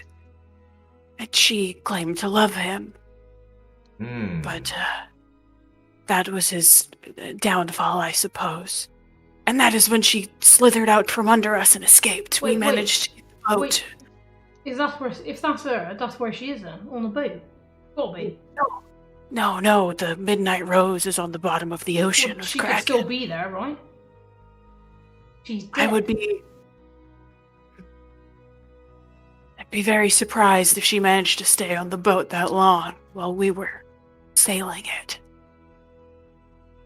But it may be that she is taking advantage of the water. Right. If she is familiar with boats and their use. Seems a bit off stealing somebody's boat. And then we could get the mariners to search her down. I feel like that may be a fool's errand. Oh, yeah? The Midnight Rose went out a long, long time ago. And if you search it now, I'm sure the ghost of Kraken will have your head for it. Well, ghosts ain't all bad. No. Some of them are pretty good. Hopefully, even. Kraken was a sight to see. I mean, could we use like the records though? I mean, presumably if they're traveling around, we might be able to like search around and spot them on the cams and all. Or maybe, I mean, I got a few friends who make IDs and the like, so maybe they've been trying to get new faces made for themselves and trying to hide. Well, you do have footage of Annie, even though it's half covered, but you do have her from when you saw her in the security feed. I can have some checking around with some of my mates and all and see whether or not there's anybody making a move around or trying to sort out a new identity and all. I have something that might be of assistance. And he'll kind of like pat himself down and then scrounge around in his bag and he'll pull out a compass that has like a rose motif around it. And he'll pop it open and he'll say, this was Kraken's and he gave it to me to give to his childer. But it's a very curious piece. It never points north. And I think perhaps, maybe like his sire, it has also been bewitched. You think this might aid us in finding Rose? Well, it points somewhere. Perhaps it points to her. Do you think it will need someone of his blood to use it? Maybe. Before he died, he did instruct me that this had to go to the youngest of his line. And that would be Squid. Who is in a shit right now. What kind of injuries does Squid have? Did you say he was in torpor? He has burns on his face and on his body. He's currently in an ice bath for however long. Did you manage to get to talk to the Tremere about him? Yeah. But Yeah, if he's that, the regent's gonna take a look at him. if it is that, if it is that, and you're right, with the best will in the world, we don't need Squid, we just need his blood. And that'll tell us where she is. And we don't know that we even need blood or his blood to use it. It might just be that it belongs to him, but anyone else can use it. If I made it to find Kraken, then it's gonna be run off blood, isn't it? That's what the Tremere, that's how the Tremere work. Possible, like it's old technology though. I rely on my computers and servers and all. I mean, the regent is going to go. Is it the regent of the Tremere? Yeah. The Regent and Oscar, yeah. Yeah. Is going to go and see him. We could drop it off at his and see if he can. No. While he's looking at The Squid as Tremere. The Tremere. They should not have their dirty hands on this relic that is an heirloom for a family. Come on, Janusz, they're the best people to look at anything like this. They're like all bookwise and stuff. I disagree, Dermot. The issue here is not of study of blood. It is of restoring someone who has been brought low by the Tremere. Yeah. Someone whose inheritance sits with Charlie. Now, you may recall, Matilda, that when there was the attack by the Society and Nandazal, I was struck with fire. You may recall, Nandazal, that those injuries were severe, but they were eased. Right. Eased by the earth, by the gods. Now, if we were to make sufficient offerings and bring this Squid to holy ground, might be we could ease his injuries, restore him, such that he might be able to use this compass. Just like you did. Yeah. Oh, seems like a pretty good idea to me. I'm not a medicine man, but I've seen many practices. If this is to work, we are going to need something of substance to sacrifice. Yes, Charlie, yes, of course. I was thinking the same myself. I don't want to be the party pooper yet again. I don't know. How do you feel about this, Matilda? I don't know, because Squid has ever shown any interest, any proclivity towards your faith. I mean, it might work for you and for Nanj, but I don't... No, Matilda, you misunderstand. It's not about faith, it's about what you're offering. Yes, it is about making the correct offerings to the gods. And you was there, May, and you saw what happened to him. And in different circumstances, he would have been dead and he was fine. Squid don't have to believe in this. We just have to make the appropriate offerings in the appropriate way at the appropriate time. Belief does not matter when something exists. Right. Belief matters a great deal. Well, that in what he said. It's easy to just spend other people's lives to get what you want, I suppose, isn't it? You know, if you're just willing to sign on the dotted line. What if the gods don't think that the sacrifice is enough, or what if they don't think that Squid is worth enough? I mean, then they will do you have any guarantee? They will not grant their blessing. But you'd be no worse off. He's been in an ice bath ever since this happened. No one else has got a clue about it, have they? Besides, if he's as badly off as you say, chances are, Dermot, faith or no faith, somebody's going to have to die to restore him. Can't you just let the Tremere have a look at it and see if they can fix the damn thing before you start talking about sacrificing people? It's not healthy. People. We're not talking about sacrificing people. We are talking about an offering of sufficient merit to get the gods' favor. Don't have to be a person. What is sufficient merit, though? Going to suggest a bear or an elk. I'm all out the bears right now. Yeah, I'll just go down to the zoo. I guess. Well, you will be asking the gods to restore life. Well, Janusz has a whole lot of dogs, I suppose. You're not his dog. No, you misunderstand. It will not be simply a case of sacrificing an animal. It will be a case of giving the gods something in balance for what you are asking from them. So, Okay. if you wish him to be restored, if you wish his life to be restored, a dedication of someone else's time, some of their life, to the gods. And if it was given truly, the devotion offered fairly, then perhaps that would be enough. A bit like, I don't know, putting someone in torpor. Not like that. I can't make this decision for Squid. I'm not his keeper. Squid does not need to make the decision. Someone just needs to make that offering on his behalf. It could be you, if you wish, or if there is someone else who loves him enough, it could be them.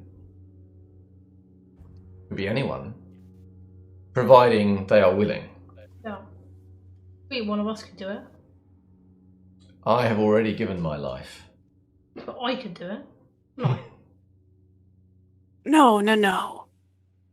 I have lived a very long time, far longer than I should have by now.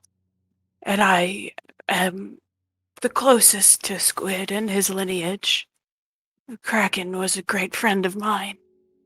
If I make this sacrifice, if I torpor myself in exchange... No, I'm not saying you must torpor yourself. I'm saying you must offer some of your life in service to the gods.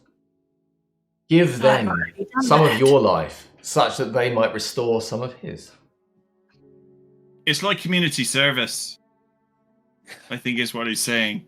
You know. It is. But to the gods. It is working for their glory. I spent some time doing that in Canada when there were settlers. Then... I've shed a lot of blood for my gods. As have we. Seems like we're more alike than not, Charlie.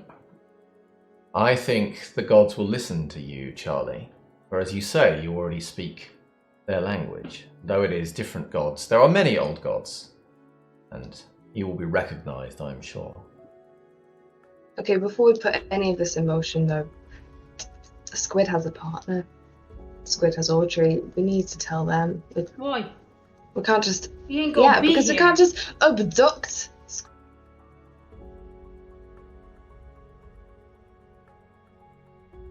I think Alice froze for everybody. She's frozen. Let's abduct him. Quick, we've abducted Squid. Now that she cannot say anything. Well, so what we can do to sort out also these technical problems, also to take a moment and have our break. And we will come back and retake this conversation because I'm loving it. I'm in stitches. People in chat are in stitches. So first and foremost, again, huge shout out and a thank you to Cedar for being our lovely guest tonight, reprising the role of Charlie Shrike.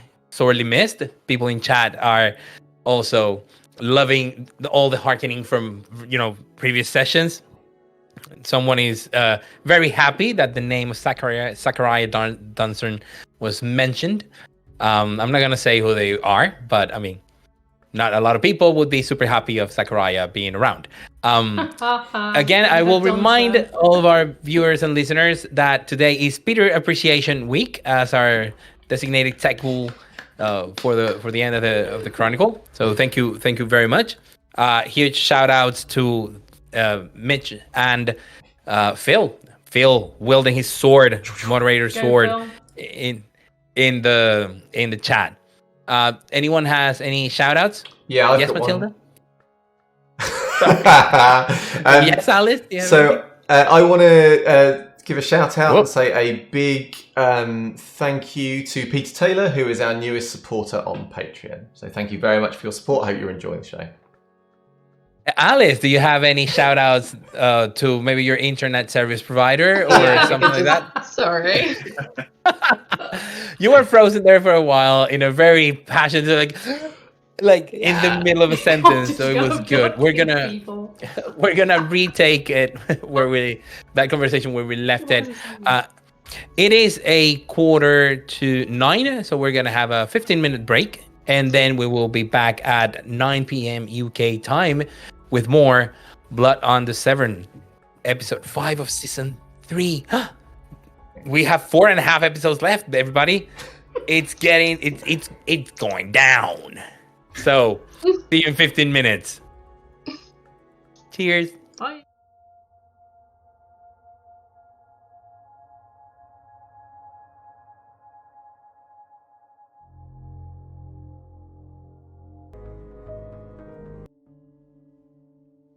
Hello and welcome back for part 2 of this season 3, episode 5 of Blood on the Severn. And before we had one of our internet service providers messing with us, the gremlins and the ghosts of the internet, Matilda was advocating very strongly that Squid might be in torpor, but he has a partner, a keeper, Audrey, someone that should be contacted. So let's jump right back into that scene with Matilda making her point.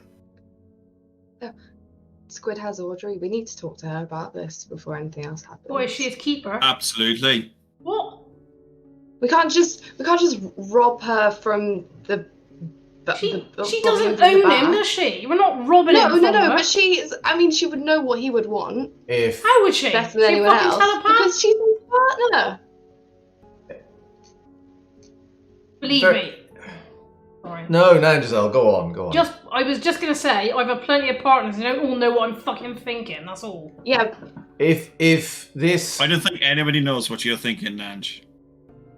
If this Audrey is looking after him and you wish to speak to her, do as you will. But I would say this. You seem very comfortable for the Tremere to go and look at him. You do know what that means, don't you? Enlighten me. Well, they're not just simply going to glance at him, they are going to take his blood. And then they are going to have his blood. And that is something you do not want if you are his friend. Yet you seem very reticent to allow me to try and help him. I mean, they're trying to help. They're as much as anybody else wants to see this dealt with, because Rose is clearly one of their kind, so, needs to be sorted out. But that's what they always The only say. thing the Tremere want to help always is themselves. Right. Yes, Whether Charlie they cloak knows. that in kindness is up to them. I mean... I'm just saying, I've met a few nice Tremere. Maybe I'm in the minority there, but... there's some shits, but there's just some shits in all of our... Well, that I'd have to concede. If the Tremere wish to help fight Rose, so be it. I am merely saying, Matilda, that you seem very comfortable with accepting the Tremere's help for your friend. But I warn you, they will get more from your friend than you want them to have. Of course, they could just be covering their tracks, couldn't they? Really got their say-so that they weren't in on this, haven't they? Nanj, What? come on.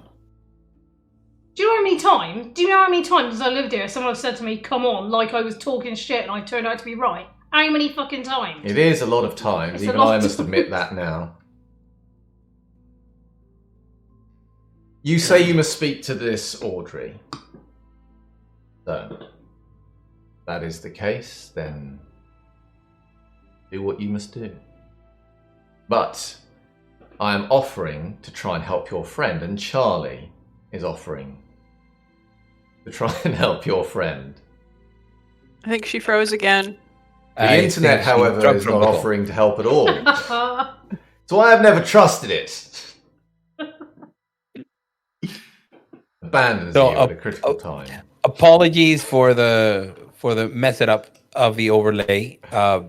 We had Alice encountering some problems, some technical difficulties related to her connectivity.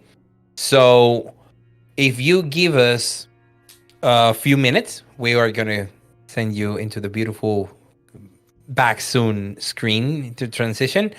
Make sure people in the chat are.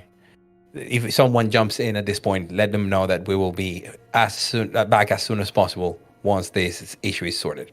So we will see you, hopefully momentarily. Smile and wave, boys. Smile and wave.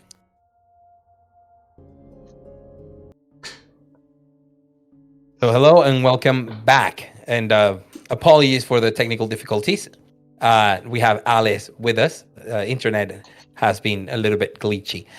So this conversation has taken many different twists and turns, and Janice has been putting into Alice's, at the forefront of her thoughts, the fact that the help of the Tremere might not be the help she's thinking,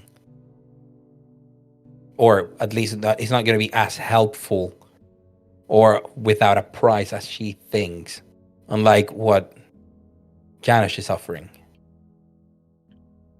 But, again, it was left to her to talk to Audrey and come up with a solution.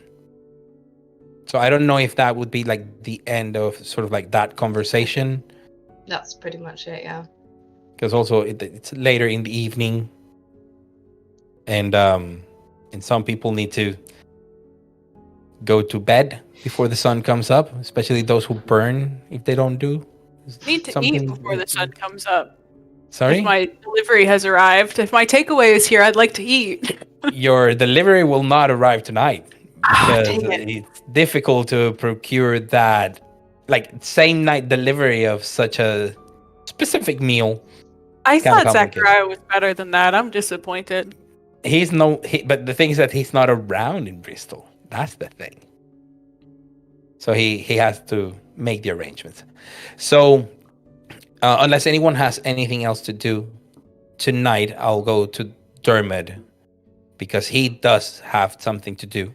So But, Janice might ask if because it was Lug who dropped. No, Lug dropped but he's you. gone assumedly. Yeah. No, well, he'll be driving us back. No, to our place. he'll be outside. Oh, okay, fine. So then everybody will make arrangements to spend the evening. Well, I assume Nangisel and Janice would go back to Janice's place. Yeah.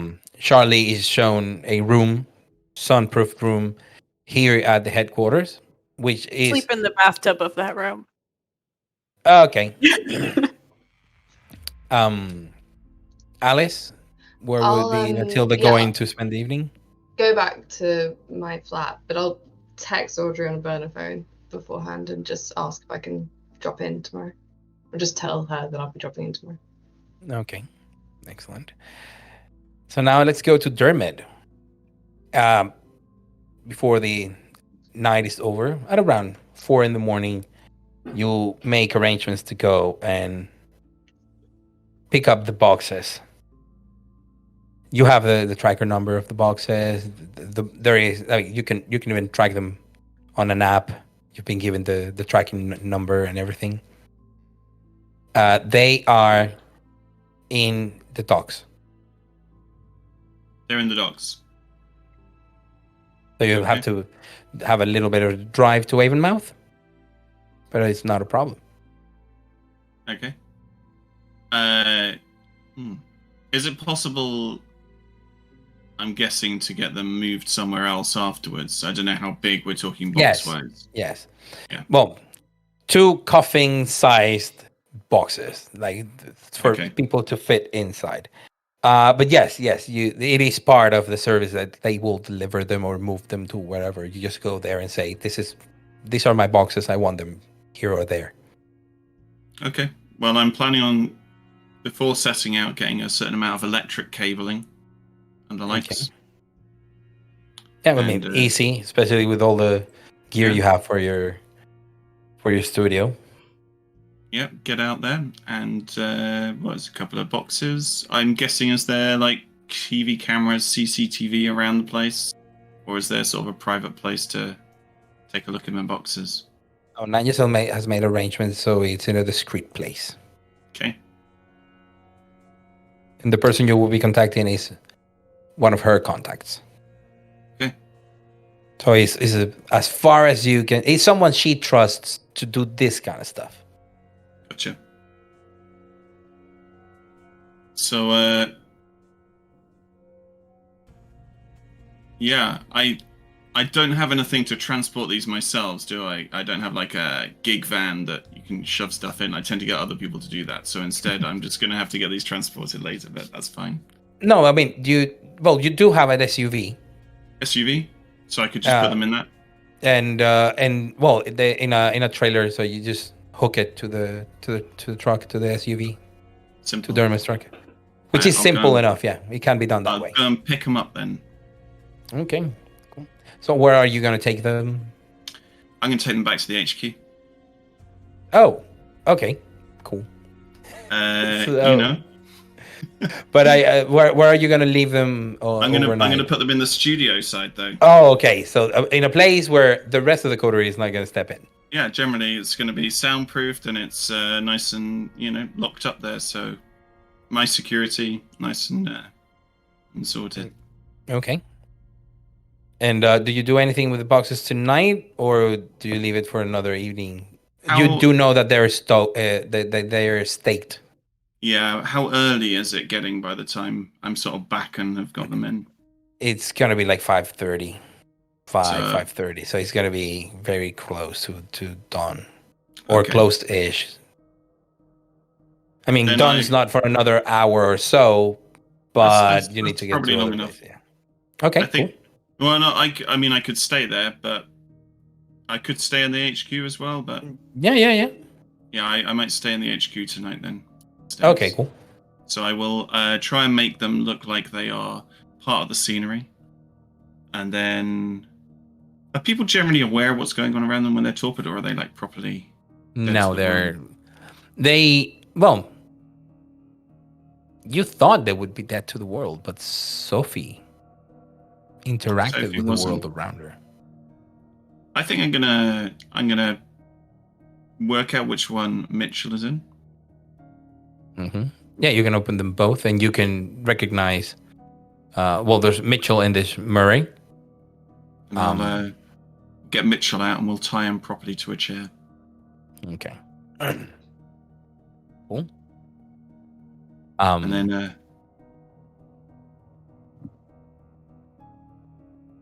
once everything's kind of set up, just carefully pull that stake out. Okay. Let me see if he comes to his senses.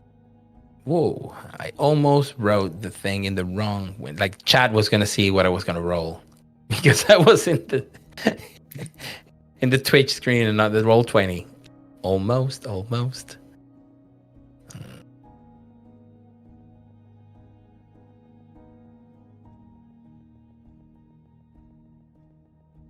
Okay. That is absolutely fantastic. So you take the stake out. They have only been staked the night before. So he still had some blood in him. He was not torpid due to hunger. He comes out of it. And you see him, at the moment he realizes he's tied to the chair and looks around, it takes him a moment, and you see him fighting the beast like a champ. And he calmed himself down way quicker than you would think a Bruya would.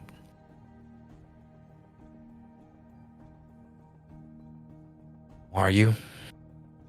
Wait, I know you, don't I? Oh, you do? I think we met him once or twice, didn't we?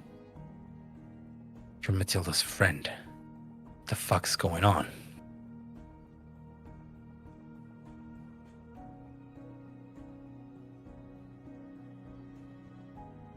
See the cam, we got eyes everywhere. Eyes and ears. See you coming and going. You think you're safe, but Not quite as safe as you thought, right? You're not just us gonna pay for this. What the fuck's wrong with you, man? Why am I tied to this chair? What have you done to Murray? Let's worry about you just for a second, shall we? I believe you may have done something to one of the boys in the cam. Am I mistaken?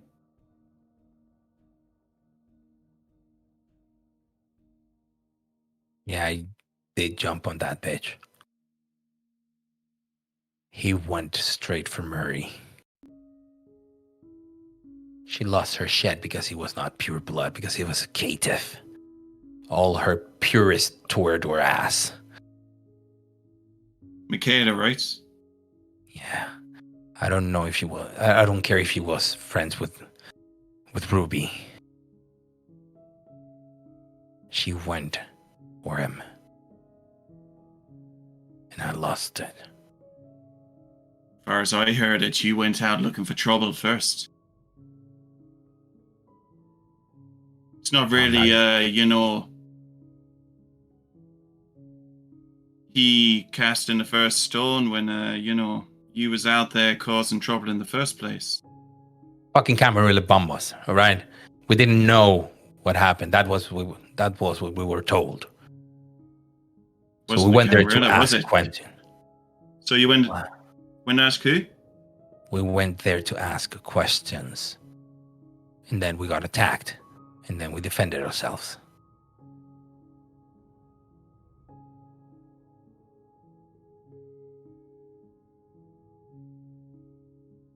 See.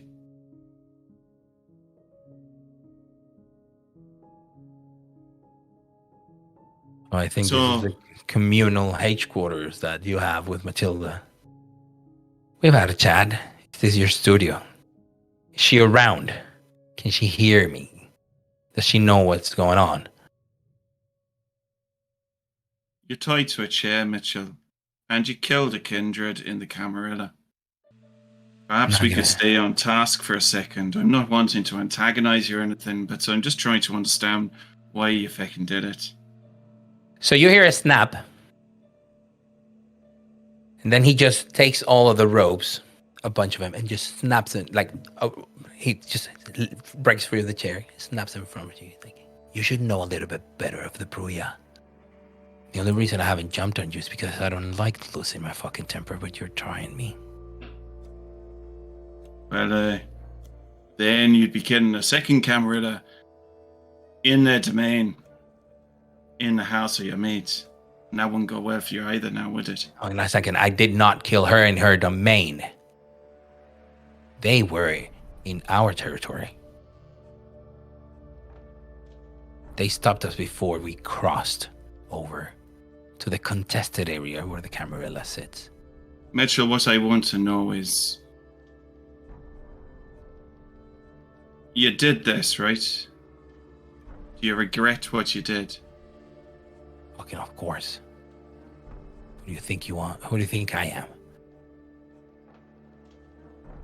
I didn't like that I had to kill her.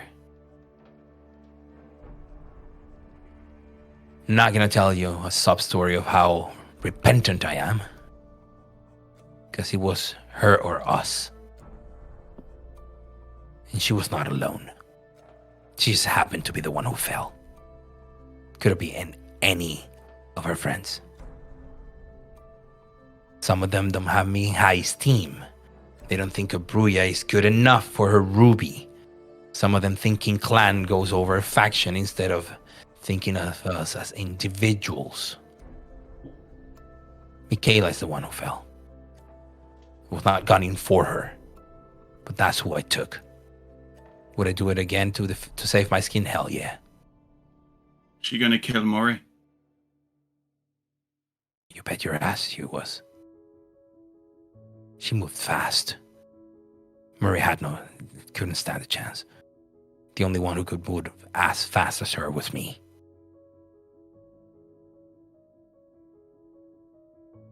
Do I get the sense, Carlos, that he seems to be genuine about this? Can you give me a resolve plus insight check, please? Because this is going to be in a post check. Are you going to do a blood search?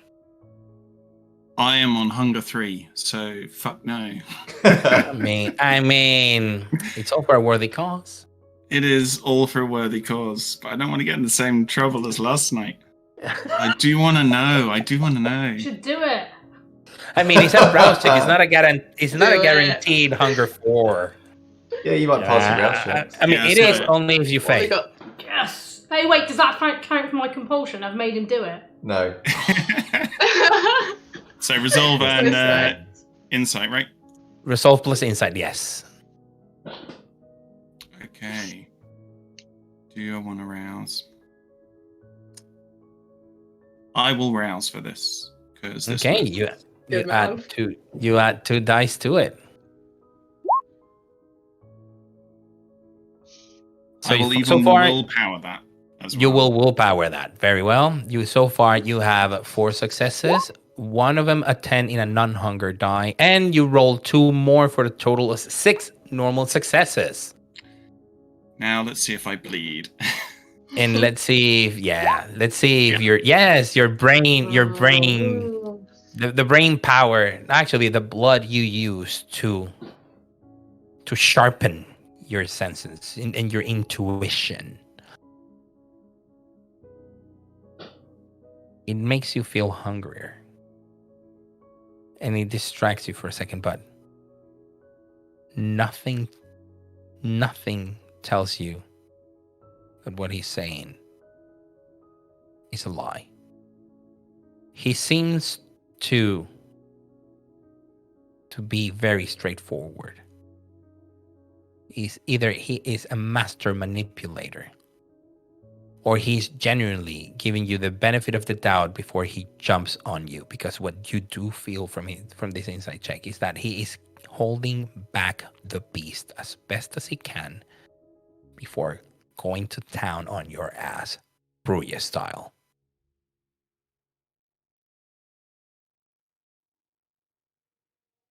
Now, Mitchell, I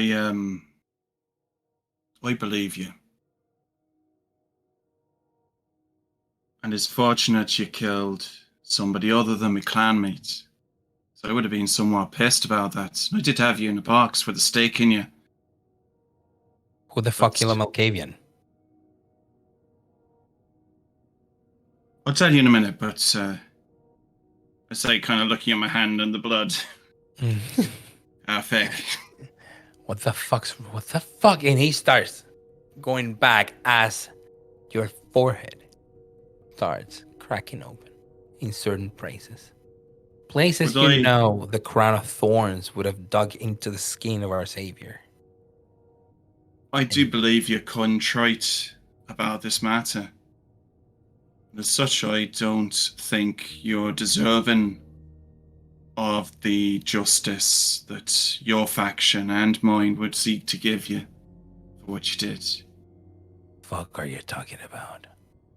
What the fuck's wrong with you, you weirdo? And he's looking at you, it's like, you're bleeding, your blood is oozing from your wrists as a hole starts to open in front of his very eyes, and he's just, what is this shit? Well, I'm willing to see through whatever deal you made to get you somewhere safe. But, obviously you'd be owing me for that. Oh, you. Indeed. I'm taking Murray out of here, and I'm walking out of the front door. So I suggest you take your bleeding ass somewhere else, because you're in my path, and I'm not in a good mood.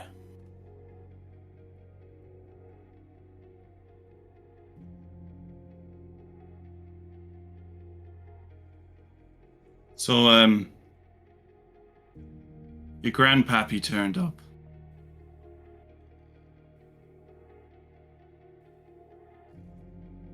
What? Perhaps you'd like to stick around and have a word, or maybe I can help you get off and see it,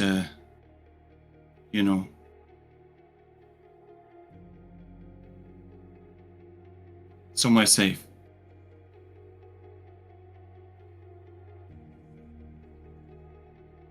He pauses for a while.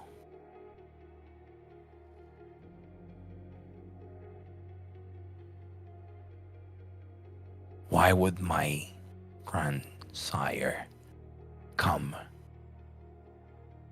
across the Atlantic? Because the bitch that pissed me off and started killing people left, right, and center here also killed your sire.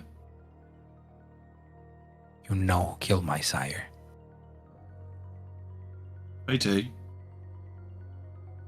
And I wish to see them dead. Why haven't you not- shared this information with Matilda? I was helping her look for clues. You don't get to see or hear everything, Mitchell.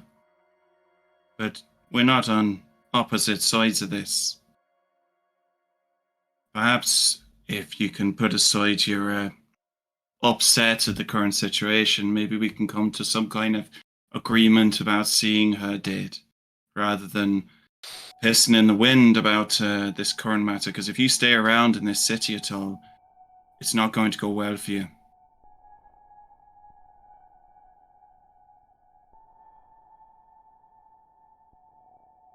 Take me to my grandsire, and I'll spare you.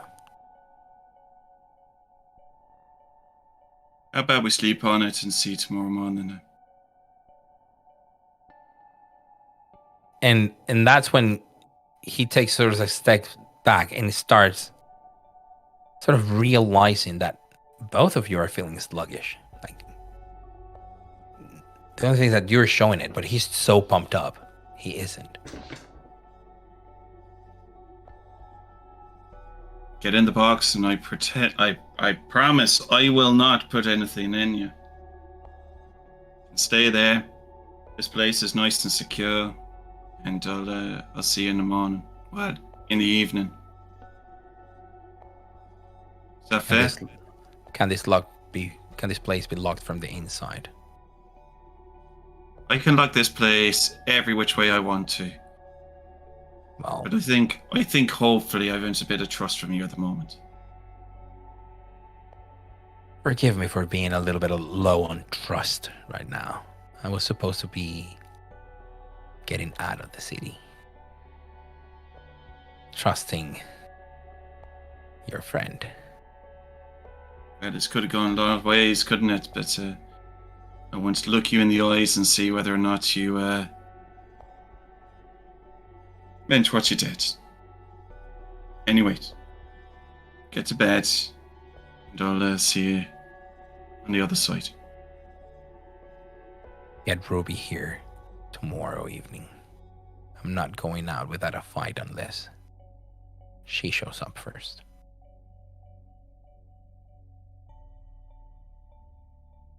This is as calm as you will ever see me. Get Ruby, or you have more problem in your hands that you can handle. And he just retreats back and sits in the corner, looking at you. I'll leave. Going back off to bed. Good. That, ladies and gentlemen, is a Bruya that was lucky enough to roll a critical success on his Fury Frenzy check. Oh my god, with all the dice that he didn't roll. Okay, so evening comes. Sorry, morning comes, morning goes, afternoon turns into evening, and it is time to rouse the blood. Wakey, wakey. Dermot remains at hunger 4. Janish does not go hungry.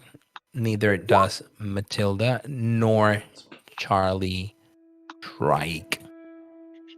Oh shit! I have to roll for 9 so.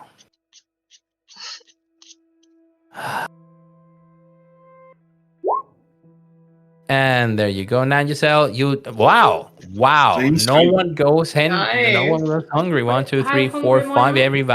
Everybody remains at your current hunger levels. What's my current hunger? Your current hunger is 2. Oh, okay. You It's took it low down for when me. you fed. Okay. Sorry. What? What That's were you low saying? for me. 2. Yes. Yeah. Well, would remember you get your compulsion and you were feeding and all that. So yeah, you're in low hunger ish. So the following evening comes. So let's go with scenes. Peter, what would you like Janice to do first thing in the evening? Well, I think he will want to talk to Matilda fairly soon to find out what is going on with their friends, but because That has to happen first, yeah. Yeah, so because it will be a lot of effort of him to contact Matilda, he will probably see if Nanjazal can do that. I mean, yeah, I can fling Matilda a text. So Matilda Squid is sorted going yet? to. Question mark. Sorry? Is Squid sorted yet? Question mark. That's what the Okay, text will say. so Matilda will receive that message on her way to Audrey's. So she will not check it until she's went to Portishead at least, in the area around. You check the message as you get out of the car from Nanjazal. Is Squid okay? You haven't checked, of course. Yeah, I'll just reply back and be like, I'm there. We'll let you know ASAP. Okay. I'll deliver this message back to Janusz and briefly reflect on how he seems to be getting the benefits of technology without actually having to use it.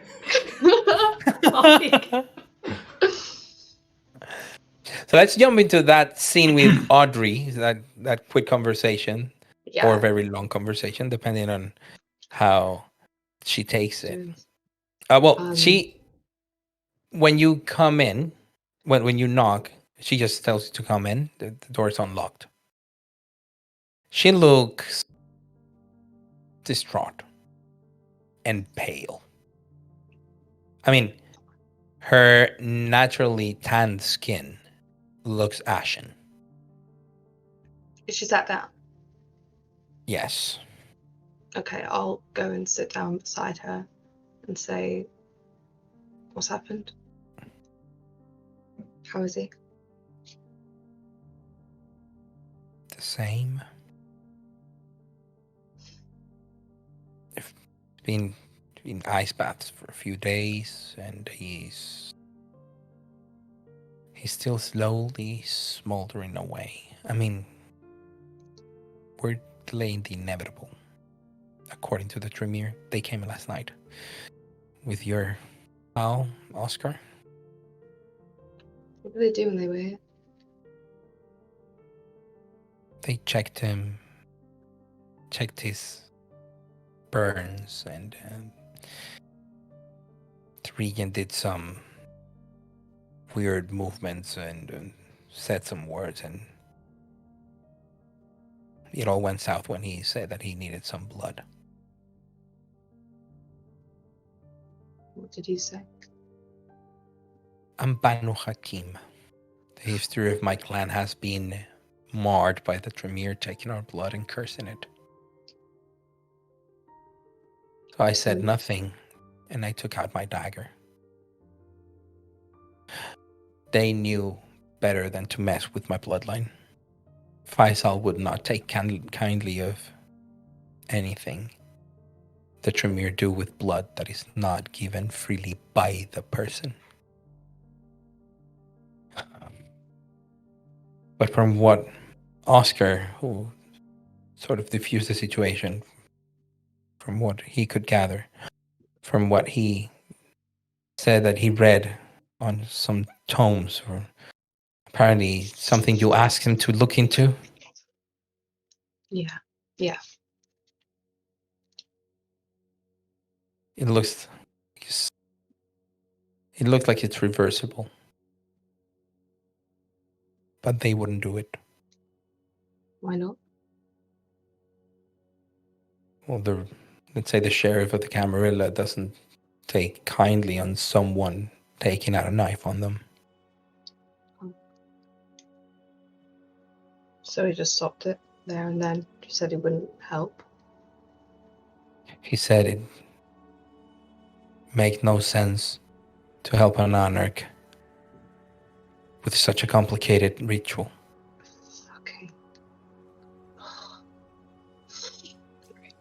He said it was too complex. That if I had any complaints, I should talk to my grandsire. And as the Primarian of the Banu Hakim, he would be unlikely to get anything done for an Anarch.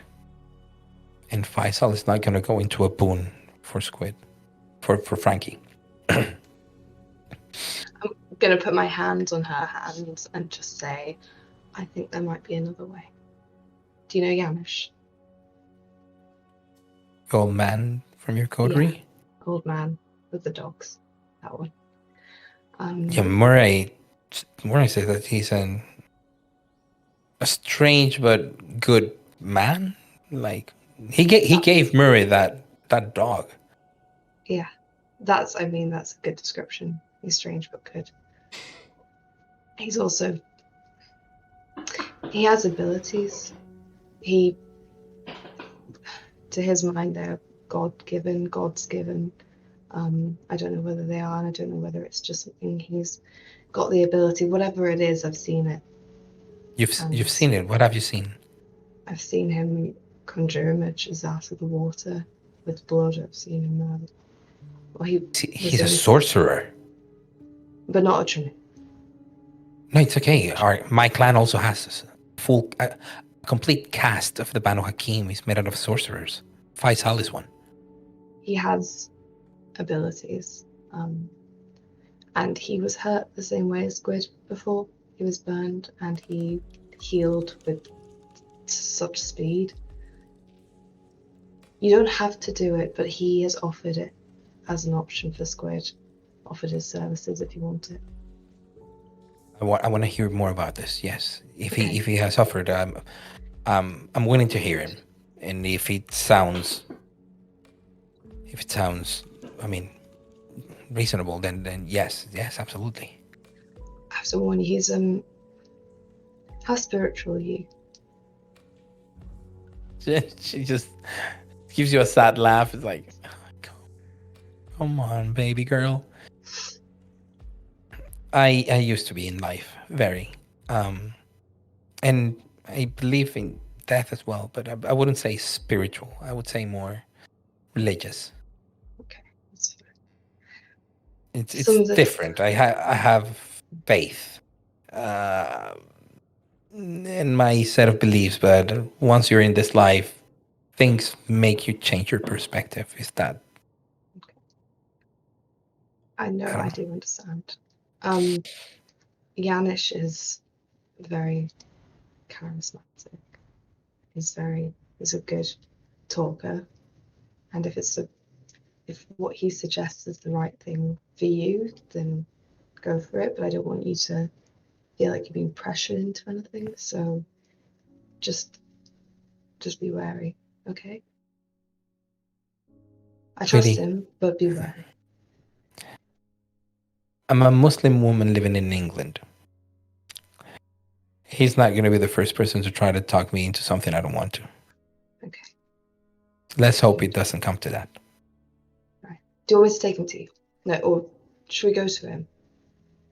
I don't want to leave Frankie here. Okay.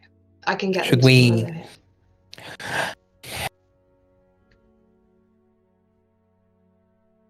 No, I will go. We need to talk to him fast. Actually, maybe we can take Frankie with us in the trunk of your car. I think about the trunk of my car as a bit. Well, if you put Frankie in a fetal position and you take the spare tire and put it in the back seat, yes. Just kindred Tetris in the back of the car. Yeah, sure. I'll say yeah. Nas for Tetris. Yeah, that's for Tetris. If we've got any like ice, like bags of ice to just like Yeah, load she's in had the some. car. The car, it'll probably melt, but like, you know, make it as comfortable and cold as possible. And Yeah, she'll put some. Actually, funny enough, she has some body bags. You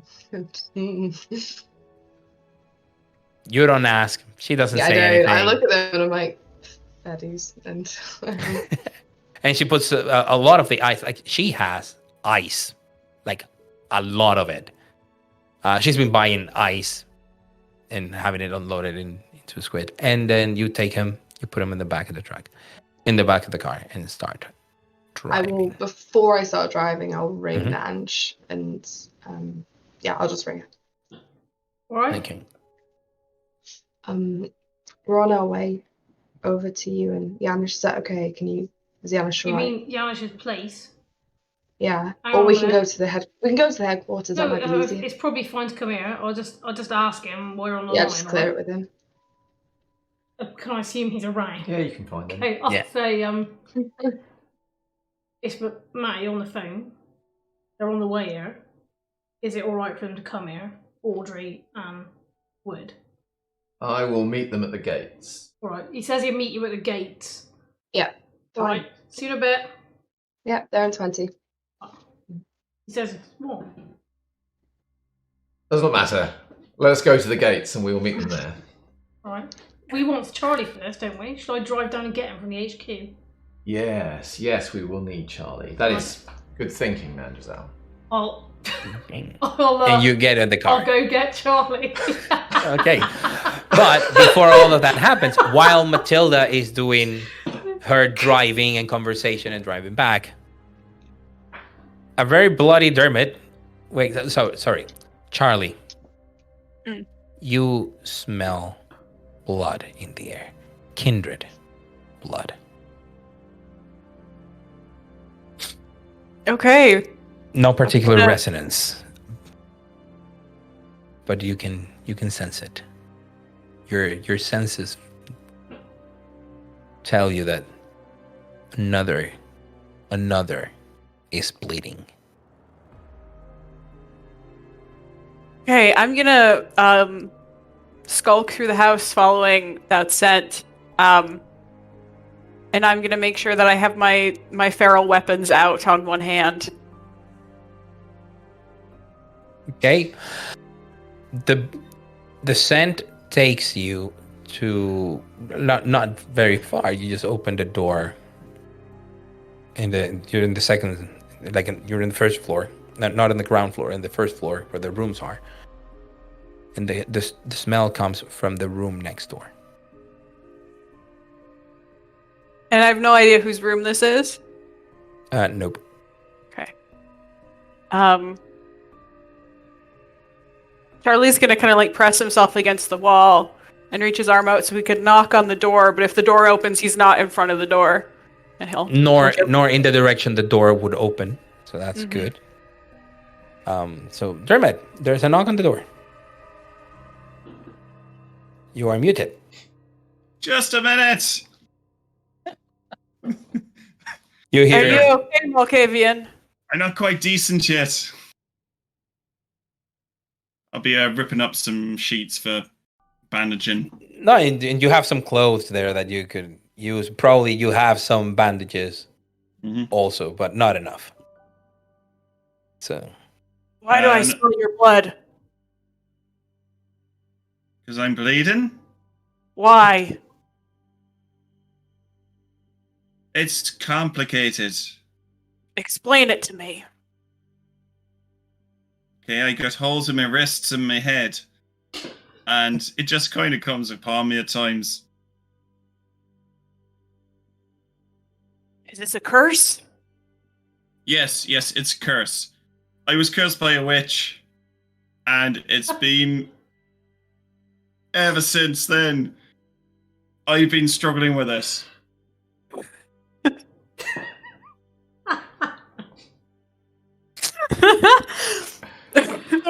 Sorry. You need assistance. I think I'm okay, and I'll open the door. Got a nice bandage around the head and sort of on the wrists. He has a bandage around his forehead and temples. It looks freshly applied to himself, so it's a little crooked. Places, and you can see how the little red marks, are very slowly growing in size. So you know that he's still bleeding, but he's bleeding very slowly. The same from his hands. His wrists have been bandaged as well, more crudely but thicker. So they don't show signs of blood yet. I've seen something like this before. Also, he is barefoot, but his feet are bandaged. So, sorry, you were saying? Have I seen something like this before? Yes, you have seen a stigmata. Of course, it's not your religion, but back in the 1700s, it's not a common thing. You probably have seen it once, and probably when you ask, someone told you of others that have suffered it. In kindred, though, it's the first time you see it. The stigmata are sort of like those who are marked with the wounds of the Christian religion, or the person that you're not very clear how it works, but yes, you have heard stories of the stigmata, and once saw one person. I don't think this is a curse. I don't think there are Christian witches. Well, no, you see, I'm the Christian, and she was very upset about how holier than thou I. Anyway, I'd love to discuss this all night, but firstly, I'm fucking hungry. And secondly, there's somebody you need to see. It's probably more important than this. Am I going to need these? Massive wicked talons out of her left hand. His left hand. I'm really hoping not. Is there a bear around the place or something? You know? No, I awoke and it smelled like you'd been gutted, so I assumed I was going to encounter someone who had done the gutting. No, but guts are fine. Anyway, I need you to come down and see somebody, and then maybe we can move on from this. I think we're all going to be really hungry tonight, so we might have to go out, do some hunting. My supper should be arriving soon. That's good, because, it's always a good mixer when you got 3 or 4 hungry vamps in a house together. Always goes well. Anyway, come on. Like the beginning of a massacre. Something like that. So Dermot takes Charlie downstairs and into one of the doors of the place. You have not gone through that door before, Charlie. It looks big, secure door. Big, yeah, big. It looks big, secure, padded, everything.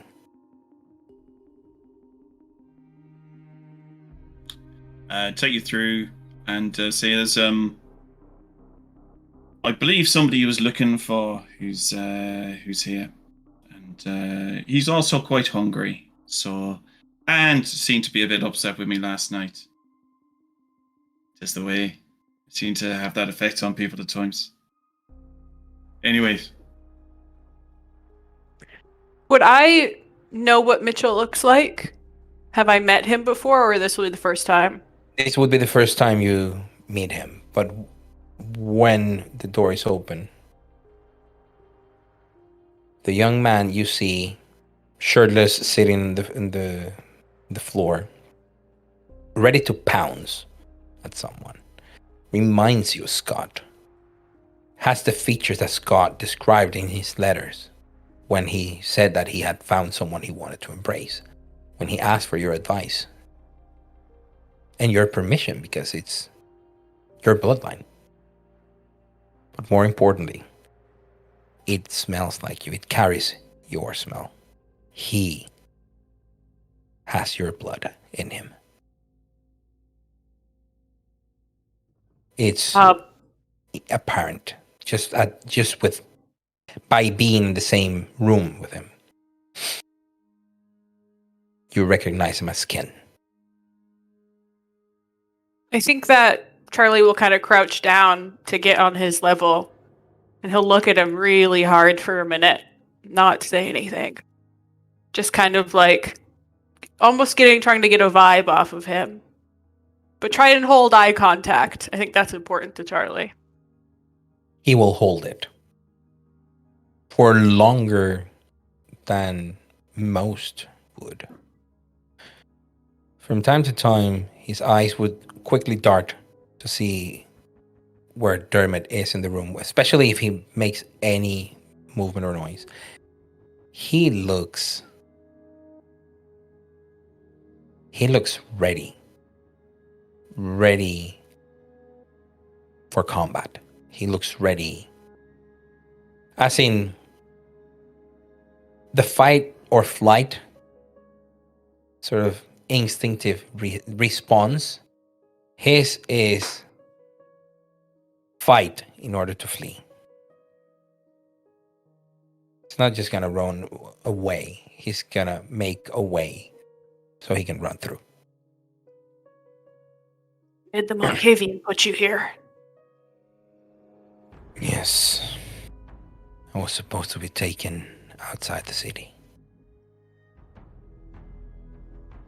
You are him, aren't you? I'm your grandfather, yes. God told me a lot about you. I'm sure he has a lot of good stories to tell. Always the best. Those stories even made me want to go and travel to Canada and seek you out myself, but he said you didn't want to be disturbed.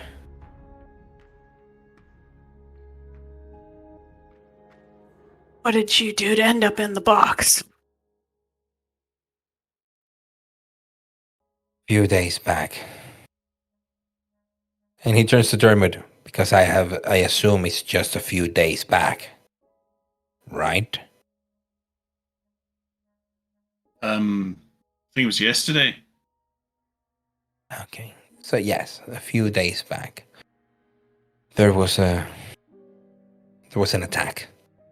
The Anarchs were attacked. A man by the name Christopher Hughes. And you recognize that name. It was Camarilla Bruya. But of course, you also know that your clan defected. Didn't affect you, not in the middle of nowhere. A man named Christopher Hughes was setting out defenses. Said that we had been attacked by the Camarilla. Turns out, no one knew what had really happened. That didn't matter. He shoots you a glance, as in he's holding it, right? So I was with a group of my friends, and we went out to the limits of our territory. We didn't want to mess with the library, but we had people coming in. Things got heated, and a group of them went after my friend. And he sort of nods in the direction of a crate that has a person inside.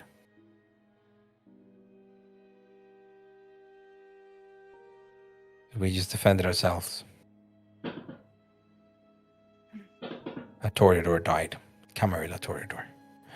And then I find myself trying to escape the city, because they're going to look for responsibles. And they're not going to hear the words that I have to say. No one's going to believe it was in self-defense. So I made a deal with someone who broke it. And instead of smuggling me out of the city, delivered me to the Camarilla. The only reason I didn't tear him apart last night is because I didn't even know where I was until I started feeling morning was coming.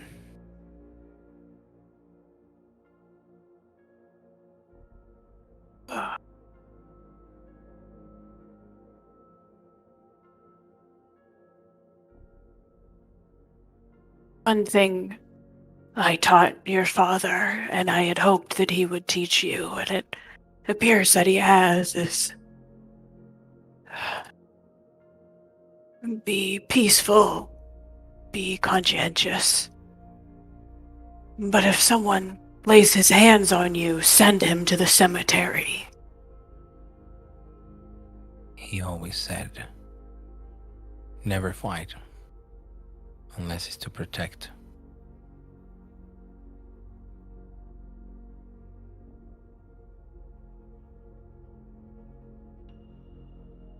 And you have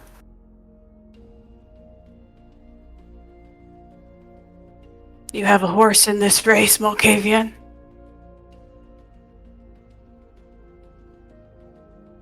We all want the same thing. We all want Rose dead. As far as I'm concerned, you're both good allies to further that cause. I asked your Mitchell here if he regretted what he did. I asked him his account of how things were, and I believed he'd tell the truth. And I'd be willing to speak on his behalf to the prince, who is, of course, my own clan, if that is what you desire. It's up to you. If I'm honest, I'd get out of town and then wait. And then once we know where this rose is, we can all kind of come together again for a little party. I think Charlie's going to stand very slowly, kind of turn on his heels and square up, and say, "You speak like you're trying to make a treaty, but your actions sound more like you're trying to start a war. So I would be very careful to what you say next, or the Camarilla will have more heads to put on their pikes."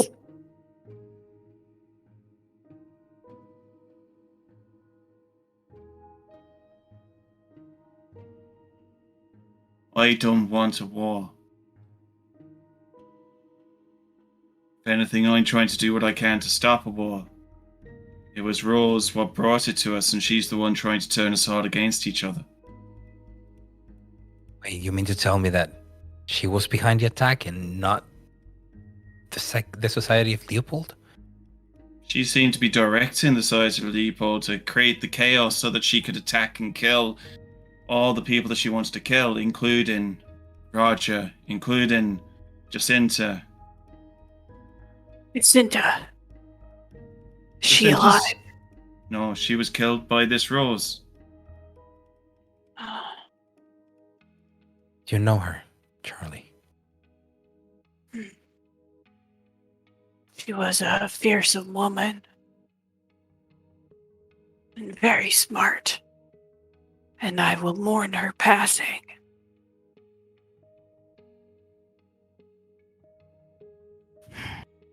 Tell you what, Dermot. You just get Murray and me out of the city. Maybe we can hold up with Charlie somewhere for a few nights while you sort yourself out. I can give you a burner. Yes. That way I can spend a few days with my grandsire, let him know everything that has happened, put him up to speed. We could do with your help, though. When the time comes. When everything's sorted, I'll be back. I have someone here that I need to protect.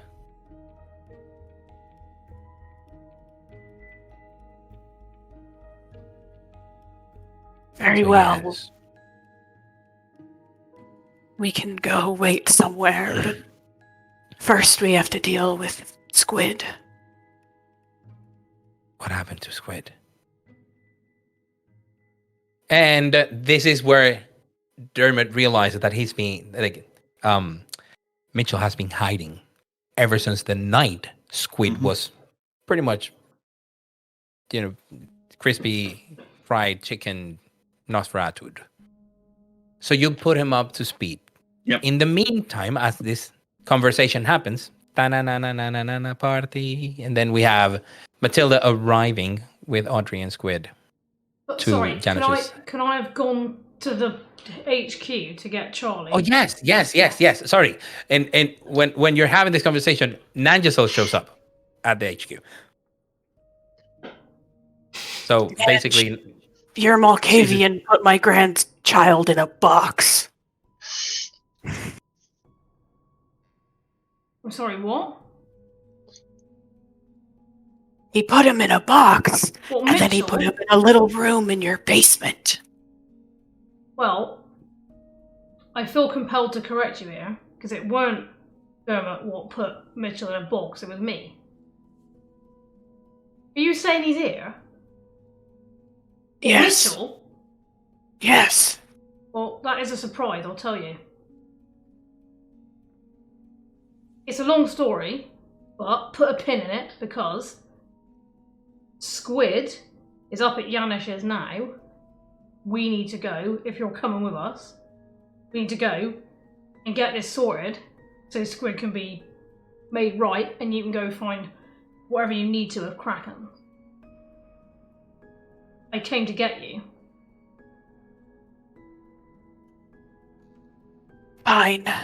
And he'll turn and look back at Mitchell, and he'll say, Mitchell is not saying his pursed-lipped, literally, he's holding to one table.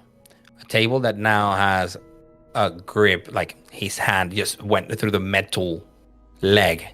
It's imprinted there. Just not jumping at Nanjasol. I'll He's say just to Mitchell. staying there. I'll say to Mitchell. I imagine this looks pretty shitty to you, doesn't it? But believe me, there is an explanation. And after I sorted your mate out, I'll come back and give it to you. I'll say, and then I'll gesture to Charlie to come with me. Charlie will look kind of over his shoulder at Mitchell and say, I'll come back for you. And keep in mind what I've said. If I come back here and there is nothing left of that Malkavian but paste, I will not be angry with you. And then he'll walk away. Okay. Cool. So Dermot is probably staying with. I'm going to stay here. Yeah. With Mitchell. I'm not going to the crazy house. To the To the weird crazy place. house. Okay, we'll be doing arrangements with Mitchell and Murray. Well, Murray's a torpor, but you will get a hold of Ruby. You will just sort this out for the next few hours. Mm-hmm. In the meantime, Matilda shows to Janish's haven with Audrey. Wait at the gate, as usual. Janish is waiting there. He opens it himself. Audrey, this is Janish. Yes, we have met. Yeah. Evening. Thanks for your time. Thanks for this. I understand that there is a lot of time that's pressing on this, so I welcome you to my home, and for the duration of your stay here, you will be a guest. You will be safe from any harm that might befall you, as will your injured companion.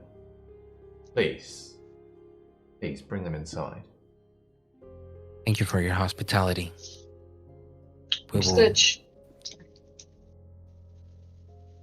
And she just walks in and goes to a side with you and says, so Matilda said that there's something that you can do for him?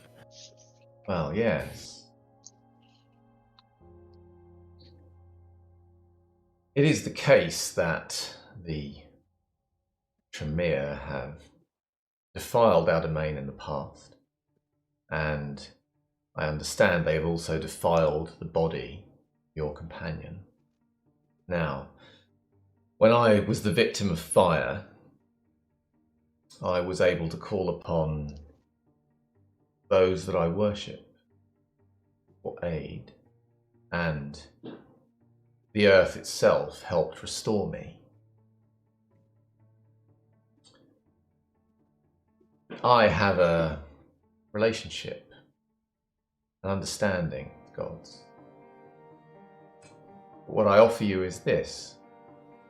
I will get their ear, and I will take your companion into the earth where Kupala dwell. And another kindred, who is a friend of his line, has offered to make offerings on his behalf. I will get the god's ear, and Charlie will attempt to gain their aid. I understand that you have a great deal of love for this person, or Yes. Squid, I believe he is Frankie. called. Frankie. Yes, good, Frankie. Squid is his nickname, but it's No, Frank. real names must be you. Frank. If you wish, you may also appeal Parla on Frank's behalf. It is your choice. So you will go into the earth with him. I will bring the god's attention to his plight. And were we supposed to pray, wait? If you wish to participate, then I would take you to the place where this would happen. Yes. And when yes, we were within the earth, you would pray, yes. You would pray to Parla, and you would offer something. What that offering is your choice. But it is wise to offer the gods something commensurate with what you wish from them. The more generous you are, the more likely they are to listen. But that is your choice. I have made a suggestion to Matilda, but it is merely that you must do whatever you feel is right. The offering must be honest and given freely. Let's try it. Can it be done tonight? Yes, it can. There is another kindred on their way here, one who has an understanding of the old ways and has kindly offered, out of companionship to that line, to make offerings on their behalf. But the more of you that do so, the more likely it is to be fruitful. I'll turn to Matilda. I understand Frank is your friend too. Yes. Then I would ask you the same question. Are you willing to participate in this and offer something of yourself to Kupala on Frank's behalf?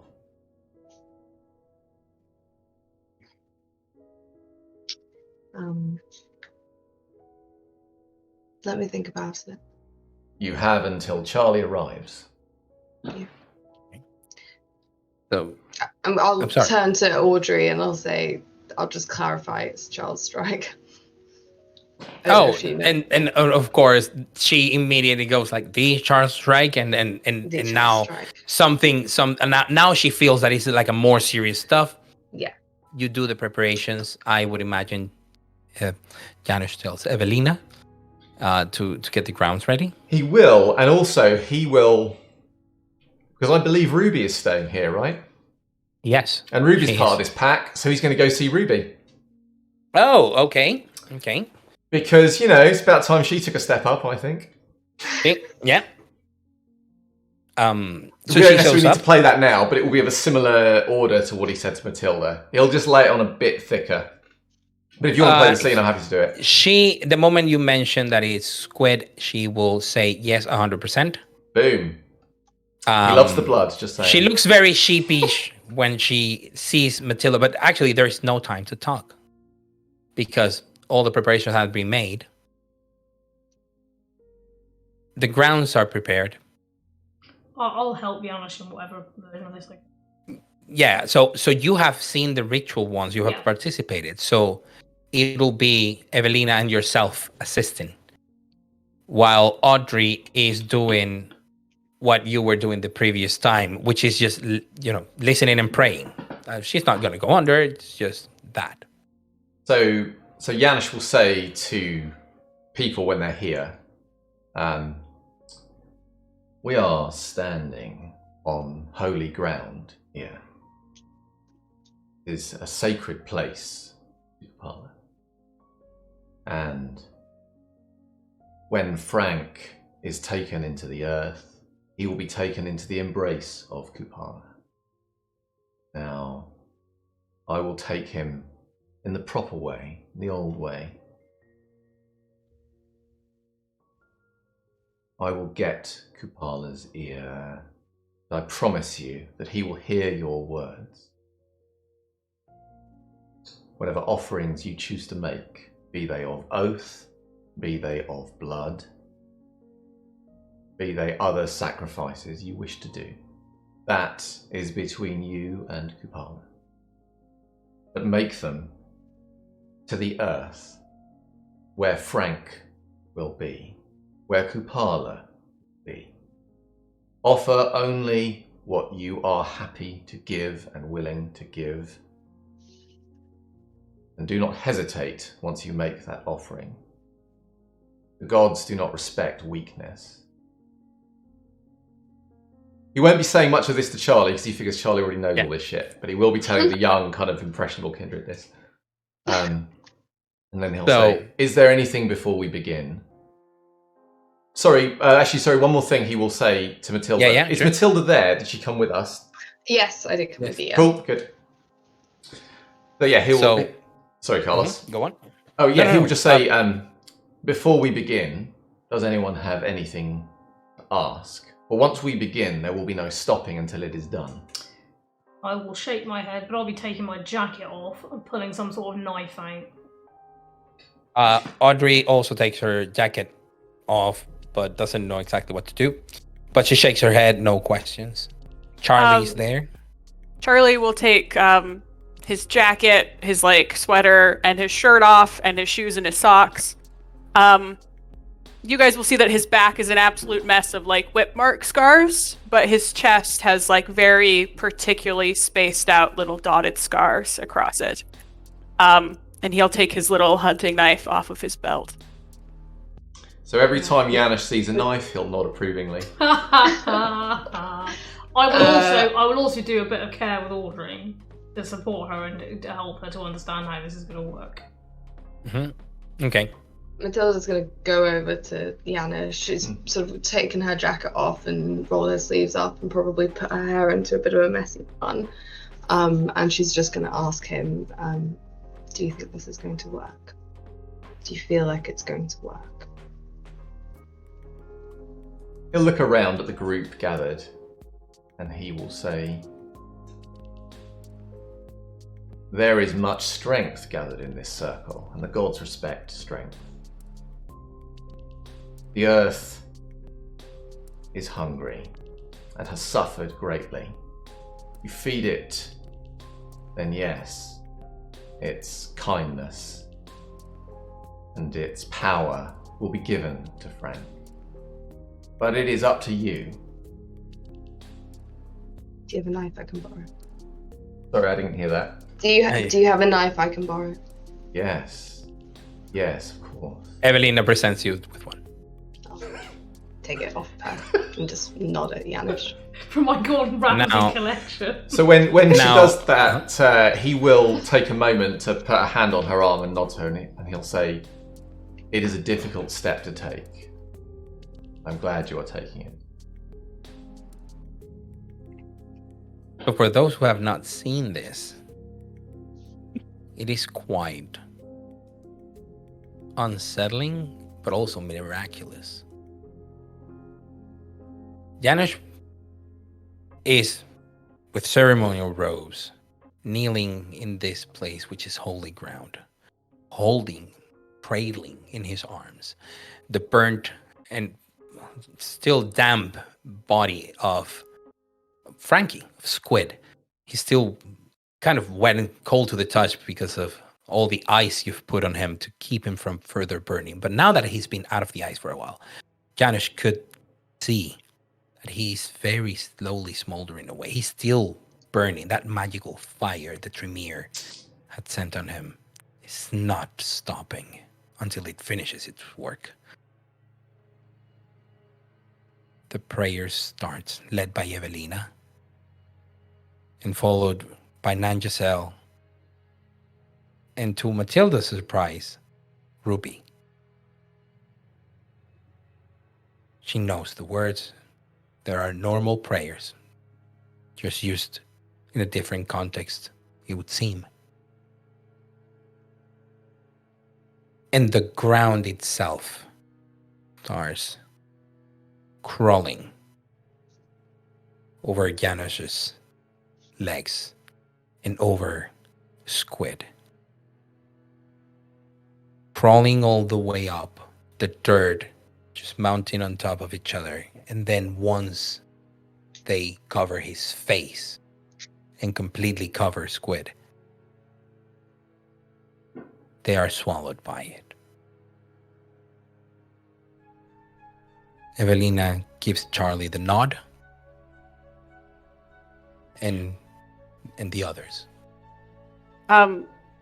Charlie's gonna kind of walk up to where they were, and he's gonna kneel, and he's gonna take the tip of his knife, and he's gonna prick the scars on his chest and make them bleed. And then he's gonna take his left hand, and he's gonna put his pinky finger in his mouth and bite it off and spit it out. And then he's gonna put his entire arm into the ground with it and put the pinky finger in there and let kind of will his blood to run down the front of him and into the ground. That's and then tough for me to follow that. Yeah. He'll get really close to the ground, and he'll say some things in a language that nobody here understands. And then he'll stand back up and just take a few steps back. I'll be a bit more middle ground. Okay. I mean, I like this bloke, but I've only met him a couple of times, so I will still open my wrist and let my blood fall in the right place. I will say a prayer when I do this. The prayer is specifically for the benefit of Squid, but the context of this is that he is a route to dispatching the Society of Leopold, and that is in the service of Kapala. That is the context of it. Well done. Matilda? Yeah, Matilda will sort of approach the same kind of spot, take the knife and cut open one palm and then cut open another palm and then just put them to the ground as if it's kind of like feeding through. And she won't necessarily say a prayer, but she'll just say, Janusz suggested I give an oath, but I can't give any more of those. I've gotten me in too much trouble, but I can give you this. And then she'll just kind of squeeze her palms into the ground. And then she'll get up after however long. Ruby also very hesitantly just cuts her palm and says the same prayer as Nan Giselle. And he sort of beckons Frankie to listen. And after all of this, you see Audrey has been very, very hesitant, and then she goes, "Oh, fuck it." And she produces a knife out of nowhere. You don't know where she kept it. And she lashes her arm from the inside of her elbow all the way to her wrist. And just puts the tip of her fingers in the ground with the arm stretched and wills her blood out. And she will say something as well, but it's completely in a language that neither of you understand.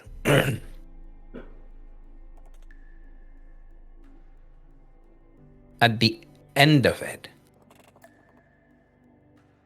Janusz rises with Frankie. there is one very odd thing. Charlie is putting back his clothes after cleaning himself. Evelina's made sure that everything's in hand. But while he's rummaging through his things, he sees that the compass has changed slightly. And now the rose that shows, the north, south, east, and west, it's called the Rose of Winds. It's bloomed into an actual rose. And you notice for the first time that it is pointing at Squid. The needle is pointing at Squid. When Janusz comes out, he is perfectly fine. Squid, though, still burn, but his eyes open. His wounds are still burning, but he's back from that state. And he's in pain. Audrey tries to console him to the best of her ability. He's smoldering away still, but now at least he can move and talk. Now he can potentially feed if need be. And he looks as he's... Can I feed him? Yes. And you put a wrist towards him, and he goes at it and drinks. And you don't feel that he drinks a lot, but everybody else in their eyes, it looks like he's gorging. Your very strong blood, your old blood, feeds him very well. And of course, gives him a little bit of strength to contain what's going on. And then he looks at the compass. And sort of like a knowing look crosses his face. He looks at you, Charlie, straight in the eye and says, "That will find her." And he opens his wrist, bleeds on top of it a little bit, and then faints. Not torpor. The pain is too much. But now the compass points in a different direction. And that is where we're going to end this special episode of Blood on the Severn. So thank you very much, Cedar, for joining us today as a guest. I saw that we had a raiding party from Mana Pod Studios. Showed up tonight. Thank you very much for the raid. And if you love Vampire, every Monday, 7 p.m. UK time, we're here. Anyone has any shout outs or things to say? Just quickly, a huge shout out to my players last week, Sam, Nat, and Kirsty. You guys were fantastic, so thank you very much. And if you have missed it, Rob, as our guest storyteller, played Slough by Night, which you can find now in podcast or YouTube. So go and have a look because it's an interesting one. I mean, when you go to a metropolis like Slough, it's bound to be interesting. Big lights. I much appreciated the POG in chat earlier. Thanks for that. Yes. Yep. Yes, the POG in chat. Well done. Yeah. So thank you very much to my players. Thank you, Carlos. Thank you very much Thank you, Carlos. Thank you very much to our guest, and thank you to our storyteller from last week, and to all of you for watching and tuning in to Blood on the Severn. After this, it's only 4 more episodes, so what will happen? What will happen? Find out next Monday, 7 p.m. Until then, I'm going to love you and leave you. Good night. Bye. Bye. Bye.